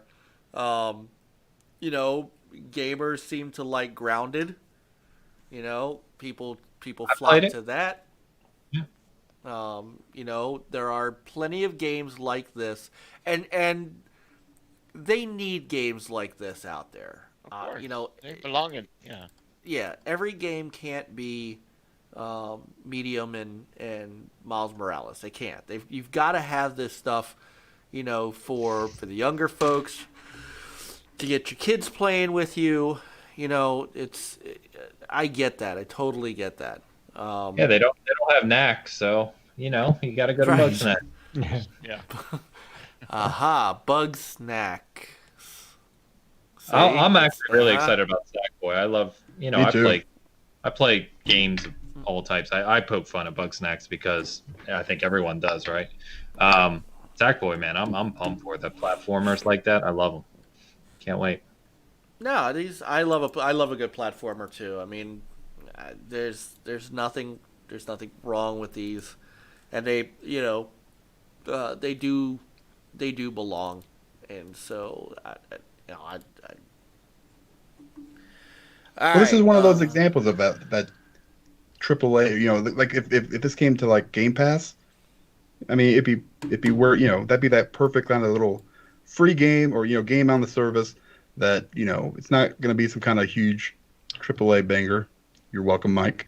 Um, I did that totally on purpose. But it's gonna be, something that people, get their eyes on. It's had so many eyes on it now, and it's just, it could suck ass. I mean, gonna be 100% true. It probably does. I don't know, but I'm fucking excited. I'm so excited. I'm super pumped. I'm gonna play it. I just gotta find time now because Spider-Man and Valhalla You're and all going this. to beat Spider-Man in like 2 days. I don't know why. That's probably true. Yeah, I don't know why you're thinking that's going to consume your time for weeks on it. Now that's gonna be. I'm gonna play the whole game over, so maybe Like I said, 4 2 days. days. 4 days. Yeah. Give me something, man. All right. So, I think we've gone 3 hours, gents, because we started on time. Mm. That's how we do it. So, yeah, that's how we do. So, I'm out. I've got everything. I think I covered everything that I had on my plate. Peter got the Sega news in. Ainsley got to say something about Nintendo. And I still got to mention the Television Amico. I think we covered everything, gentlemen. So unless anybody has anything else that I did miss, I mean, this, we're a week away. I mean, news is flying far and fast. So I don't know if did I miss anything. Man, it's just so much. I think there's going to be like starting November 9th, be like a kind of like a launch party stuff. But from what I understand, nothing new. Like they're not going to announce anything new. I think they're going to save that for the Game Awards show. And I don't know if we're getting an XO 20. But, Probably not. Not. There'll be. I think they're saving a couple of reveals for the Game Awards. I think that came off well what they did last Game Awards. So Yeah, I would agreed. expect a couple of surprise announcements. Quick little shout out to Gamer Graham. Have a great night, all. Fantastic show. Go Anthem. Oh. Thank you, Gamer Graham. Hey, I want to thank all the guys who popped in here to check us out tonight. I know there's some folks that that I recognize, of course, Bomber and Gamer Graham and guys who I think some of them have Gaming Differently with Cerebral Paul, who came in tonight to check us out. Hopefully you guys will come back. I'm not gonna lie, we're trying to continue to grow our channel, but grow it with Leonidas. I think I saw in here too. These are the folks that we want to grow our chat room with. The good Yobi. I was thinking about it. I didn't want to. That's why I said YOBY. I didn't want to say it wrong, so I just sounded out the letters. So I got that from now on. Dragonheart Yobi. Thank you, sir. And again, thank you for Raw 2. My 90 out of 100 game that I'm actually I'm gonna play over the weekend. So he says you said I've been here before. Yeah, maybe. I think he has. Yeah, Okay. I think so.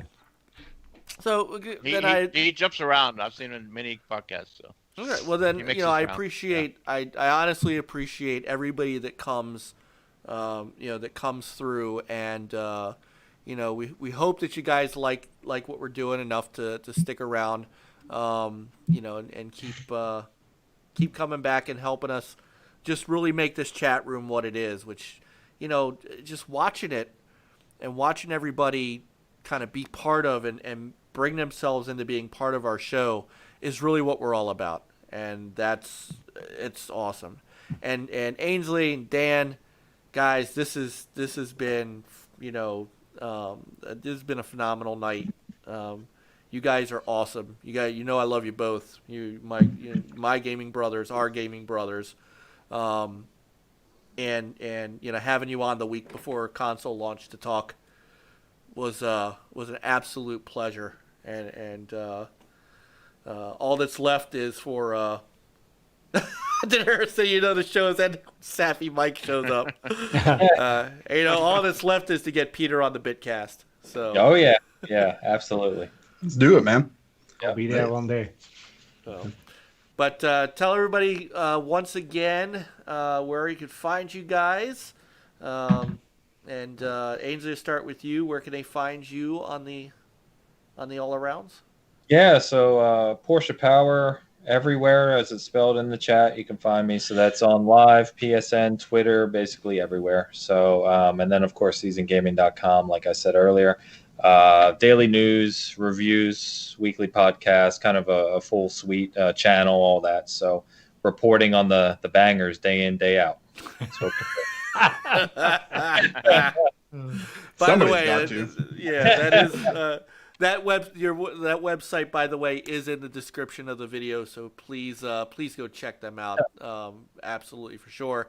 And the Bitcast too, which is on Saturdays at 12 Central. And Dan, where can they find you?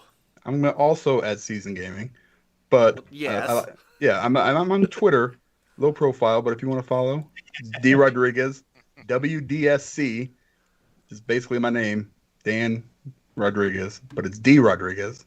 I don't know what WDSC is. It's no something. That's where I'm at. I'm on Twitter sometimes. I don't go crazy. I like to have fun, and the Bitcast every Saturday.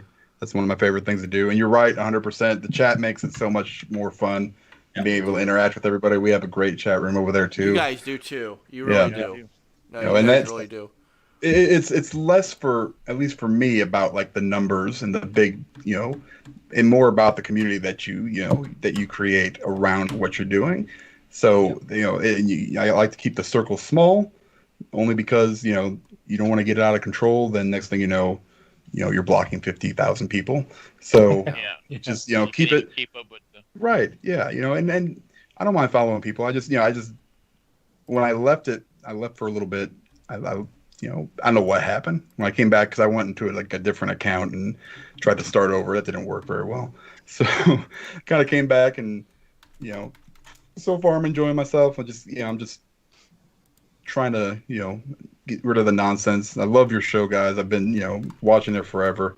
It's always a good time because you guys have such a good rapport with each other, and it's a different perspective than what we see a lot of nowadays, where it's just a lot of yelling and just craziness. But it brings it brings people in, but it's just not important when you have what you guys have. And I think what we have over at SG. So, I'm always going to be tuning in. I don't get to catch it live every week, but I always catch it on the flip side for sure. So, thanks for having us on, man. I really, really appreciate it. Yeah, 100%. Guys. Always a great time for sure. Well, same with the Bitcast. I try to check it out. Sometimes you'll see me in the chat, but I do have 3 kids, so weekends are tough. But I always it's cool because I find myself laying in bed at night, a little early and using stuff to listen to before I drift out. And to be honest with you, catching up on Bitcast is a great way to unwind, and because you guys really, there are few shows in my opinion that do it right, and you guys do, and just the respect level that we've got for you guys is off the charts, and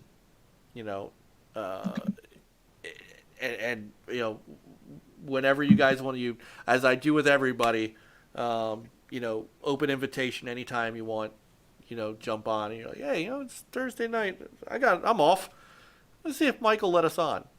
Absolutely. Now Peter may have it. Peter may say no, but getting the boot. But, no, no, it's very such likely a pleasure. Like again, I love you guys. Season Gaming. I love being in the chat when you guys are live on Saturday. Nice. Again, y'all are like us. I mean, y'all are just cool guys that are just want to talk about gaming and be cool with everybody, and you see that in your chat. You all have regulars that show up every time, and it's good. It's a good chat. It's fun and interactive with you and the guests that y'all have. And I always enjoy your latest greatest news. Season gaming articles that you share on Twitter. So yeah, no, you guys are awesome. I mean, I've seen y'all grow over this year, and doing great things. So happy for y'all. So Appreciate it, man. Yobi's doing it again. He did this last week. Yeah, he is. He's trying to. He did this last week. So he waited till the last minute and then hit a great question. Damn it. What? Have you got a I minute? think he just doesn't want it to end. That's why it's like, oh. You guys have another minute? I think you got a minute. All Shoot right. from the hip. All right, what the hell? What the hell? If you could revive one video game IP from the past, what would it be and why? Ainsley, you're on the clock. Jesus. Oh man, you put me on the spot. I mean, the first place my mind went automatically would be a classic Phantasy Star. Not Phantasy Star Online, but an actual full single player role playing game. Ooh. But then my mind thought, as I've grown up, I'm less. I don't like Japanese role playing games as much as I do Western RPGs. So then I was thinking, all right, what else would be, top of mind for me? And I don't know. So maybe go around the horn, and I'll see if I come up with something else. Okay. Dan? I've had this question before. I want to see Parasite Eve back. I loved that game. It was one of my favorite games back on the PlayStation. That's a huge one for me. As far as, obviously, how far back do we have to go? It's whatever dormant IP there is. Golgo 13. Well, yeah, that's that Golgo 13. That's just, I don't know if you can make it better than it is. So it's more like like something like that. I'd love to see Mass Effect come back. I'd love to see BioShock come back. Those kind of games, and a little bit more new. Maybe they're not dead. BioShock might be happening. There's always a chance with Mass Effect. But as far as older games go, I'll say Parasite Eve. That's one of my all-time favorite games back in the day. But there's probably a huge list that I have somewhere else. But man, I miss that game. Yeah. Okay. Chris? Nightshade came out on NES in '92. It's kind of like a combo of action and point click. You're like this character that's trying to save the city because the hero was killed, and so you're trying to save the city from gang members, and then there's a villain, a lead villain in the end that you have to take out at the end. So action adventure single player. Love to see that come back. It was supposed to have sequels, but it never did. So. Okay. Peter? A couple of them. Crimson Skies. Oh, yes. Beautiful. Yeah. And then some old adventure games like Indiana Jones, Fate of Atlantis. Like Yes! LucasArts. Oh. They were so good. I'm back. Yes. And I have some other old school ones, like some summer winter games by Epics. Epics. Oh, Those were man. always one of my favorites that I played on a Commodore 64. Another one that I thought of was Lemmings. They have one on mobile devices, but it's crap. It's not like, Yeah. I want Lemmings. to Lemmings one. Great. Lemmings was good. Yeah. Project Gotham Racing. We need some good arcade racer like that, and Rally Sport Challenge. Those were If only Dice would stop making Battlefield. Yeah. Those are good choices all. Yeah, fun All right. speculation. Ninja Gaiden, man, that would be awesome too. Mm-hmm. Or Shinobi, like we talked about, right? But Tomonobu Itagaki Ninja Gaiden, not current Tecmo Ninja Gaiden. Yeah, classic Ninja Gaiden, you mean? Yeah. Yeah. Do you need another minute, Ainsley? Because I've got a couple. No, go for it. Go for it. All right, so yeah. I got two, and it's really funny because Brother Lance Jennings in the chat was reading my freaking mind. Defender of the Crown, and the other one was Gauntlet. Gauntlet's a great. Yeah. That would be a good one Yeah. too. But Defender of the Crown was, so you guys remember Cinemaware? Anybody? Peter, yes. you should remember Cinemaware. Defender of the No. Crown, Rocket Ranger, Three Stooges. I have to see them. All right, I'll send you some. They were old. I mean, you got those games on like the Apple II, and the Atari 800 up to the PC.